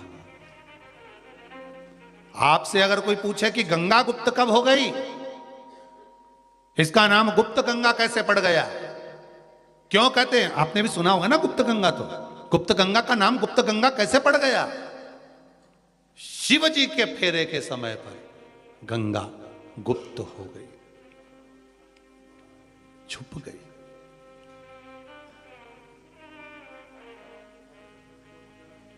पार्वती मैया ने कहा एक बार जयमाला वापिस हो। आजकल के जमाने में लोग जाने न जाने 2 बार जयमाला हो जाती है, एक बार स्टेज पे और एक बार भांवर होती है जब। तो शिव जी ने मन में सोचा जी दूसरी बार जयमाला क्यों करवा रही है। तो समझ में जब आएगा जब भगवान शंकर माला पहनने के लिए सिर नीचे करेंगे तो दिख जाएगी कि हे की गई है, नजर आ जाएगी हे की गई। गंगा ओझल हो गई। सरस्वती ने पूछा गंगा कहां हो तुम, गंगा कहां हो तुम, गंगा कहां हो तुम। आवाज लगाया माता सरस्वती ने। एक धार के रूप में सरस्वती गंगा प्रकट हो गई। कौन सी गंगा प्रकट हुई है? सरस्वती गंगा, क्योंकि सरस्वती ने आवाज लगाया था, गंगा को बुलाया था। त्रिजुगी नारायण के शंकर भगवान की भांवर चालू हो रही है और सरस्वती गंगा प्रकट हो गई। और वो गुप्त सरस्वती गंगा जब प्रकट हुई, उस सरस्वती गंगा के प्रकट होते से जो देखा प्रभु को भांवर डलते हुए प्रसन्न हो गई मां गंगा। आज मेरे भोलेनाथ का मंगल विवाह है। वर दे रही है सरस्वती गंगा, वर दे रही है सरस्वती गंगा, वर दे रही है। ब्रह्मा और भगवान विष्णु ने पूछा सरस्वती गंगे आज शिव जी का विवाह है, लोग शादी में गिफ्ट देते हैं, तुम कुछ नहीं लाई हो। सरस्वती गंगा कहती है क्यों ना लाई, मेरी भी गिफ्ट है। सुनो ब्रह्मा, सुनो विष्णु, सुनो ब्रह्मा विष्णु, मेरा भी गिफ्ट है।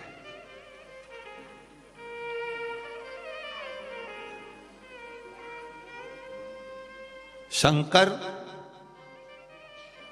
भगवान भोलेनाथ जब परिक्रमा करेंगे, भांवर डलेगी, उनके चलने पर जो एड़ी के निशान पड़ जाएंगे उसमें मैं जल भर दूंगी, वो जल औषधि का काम कर जाएंगे। यही मेरा पुरस्कार है, यही मेरा गिफ्ट है।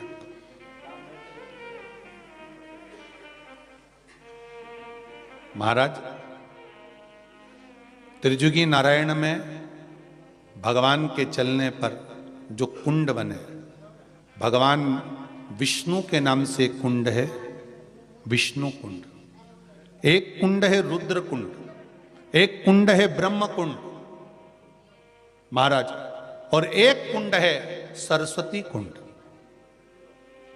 और एक सरस्वती गंगा का भाव उन कुंडों में जाता है, बस वही कुंड का जल जीवन की औषधि बन जाता है। मेरा तो निवेदन रहेगा कभी आप लोग केदारनाथ जाएं दर्शन के लिए तो गौरी कुंड से लगभग 5-6 किलोमीटर की दूरी पर त्रिजुगी नारायण है, एक बार जरूर दर्शन करें। वो तो ये कोरोना महामारी बीच में आ गई, नहीं तो हमने भी बीच में विचार करा था, आस्था चैनल वालों से भी बात करी थी कि एक छोटे रूप में वहां पर कोई जगह तो है नहीं कथा भागवत की कि वहां पर कोई बड़ा हॉल बना हो या सत्संग हो सके, वहां तो केवल मंदिर अकेला, वहां कोई धर्मशाला वगैरह कुछ नहीं, बस दर्शन करो और बढ़ लो। कभी योग लगा बाबा कृपा करेगा, और कहीं बाबा की कृपा होगी और करुणा होगी और कोई भगत ऐसा मिल गया कभी योग संजोग से, तो 7 दिन तो नहीं पर 3 दिन या 5 दिन की शिव महापुराण की कथा त्रिजुगी नारायण से एक बार आस्था चैनल पर जरूर दिखाएंगे। और उसमें कोई नहीं आए, बस केवल ऑनलाइन श्रवण करना और बाबा की एक एक कुंड का दर्शन कराते हुए, त्रिजुगी नारायण के उस अग्नि कुंड का जहां बाबा की भावर हुई है, जहां प्रयास, तो हमने पूछा भी था बीच में योग संजोग पर, ये दादा तो जाए कोरोना काका तो आनंद पहुंचे। ऐसा मन है, आगे मेरा विश्वनाथ की मर्जी है। और हम तो बाबा को यही निवेदन करेंगे, त्रिजुगी नारायण के भोलेनाथ जी को, ब्रह्मा विष्णु महेश को, कि बाबा जो सरस्वती गंगा की धार आपके कुंडों में पड़ती है, ब्रह्म कुंड में, विष्णु कुंड में, रुद्र कुंड में, सरस्वती कुंड में पड़ती है, वही धारा, एक धारा यहाँ कुबेरेश्वर धाम में भी भेज दीजिए बाबा। ऐसी कृपा कर दीजिए, जीव का कल्याण, ऐसी करुणा महाराज, शिव कृपा। और विश्वास है, मकर संक्रांति के दिन मन में भाव आया है तो मेरा शंभु, जब भागीरथ बाबा उस गंगा को कपिल मुनि के आश्रम तक ले जा सकते हैं और मकर संक्रांति पे गंगा सागर तक पहुंच सकती है, तो मुझे विश्वास है ये मानसरोवर शिव महापुराण का भाव है, वो त्रिजुगी नारायण की गंगा भी यहाँ इस कुएं तक तो आ ही सकती है। इतना विश्वास है, भरोसा है मेरे बाबा पर। कुबेरेश्वर धाम के इस कूप में वो गंगा जरूर आएगी, ये मेरा विश्वास है। जितनी औषधि वहां की काम करेगी उतनी औषधि यहां की भी काम करेगी, मेरा विश्वास है। वहां कुंड का जल और यहां कूप का जल भी वही काम करेगा, यह मेरा विश्वास है। शंभु शरणे पड़ी मांगू घड़ी रे घड़ी, दुख काटो दया करी ने दर्शन आपो। ऐसा विश्वास है। भागीरथ बाबा गंगा मैया को लेकर गए थे कपिल बाबा की आश्रम, कपिल मुनि की आश्रम। गंगा मैया को लेकर कपिल मुनि के आश्रम में भागीरथ बाबा गए। महाराज सरस्वती गंगा का सुंदर भाव प्रकट हुआ। रुद्र कुंड, विष्णु कुंड, ब्रह्म कुंड, सरस्वती कुंड, त्रिजुगी नारायण की उस पावन धरा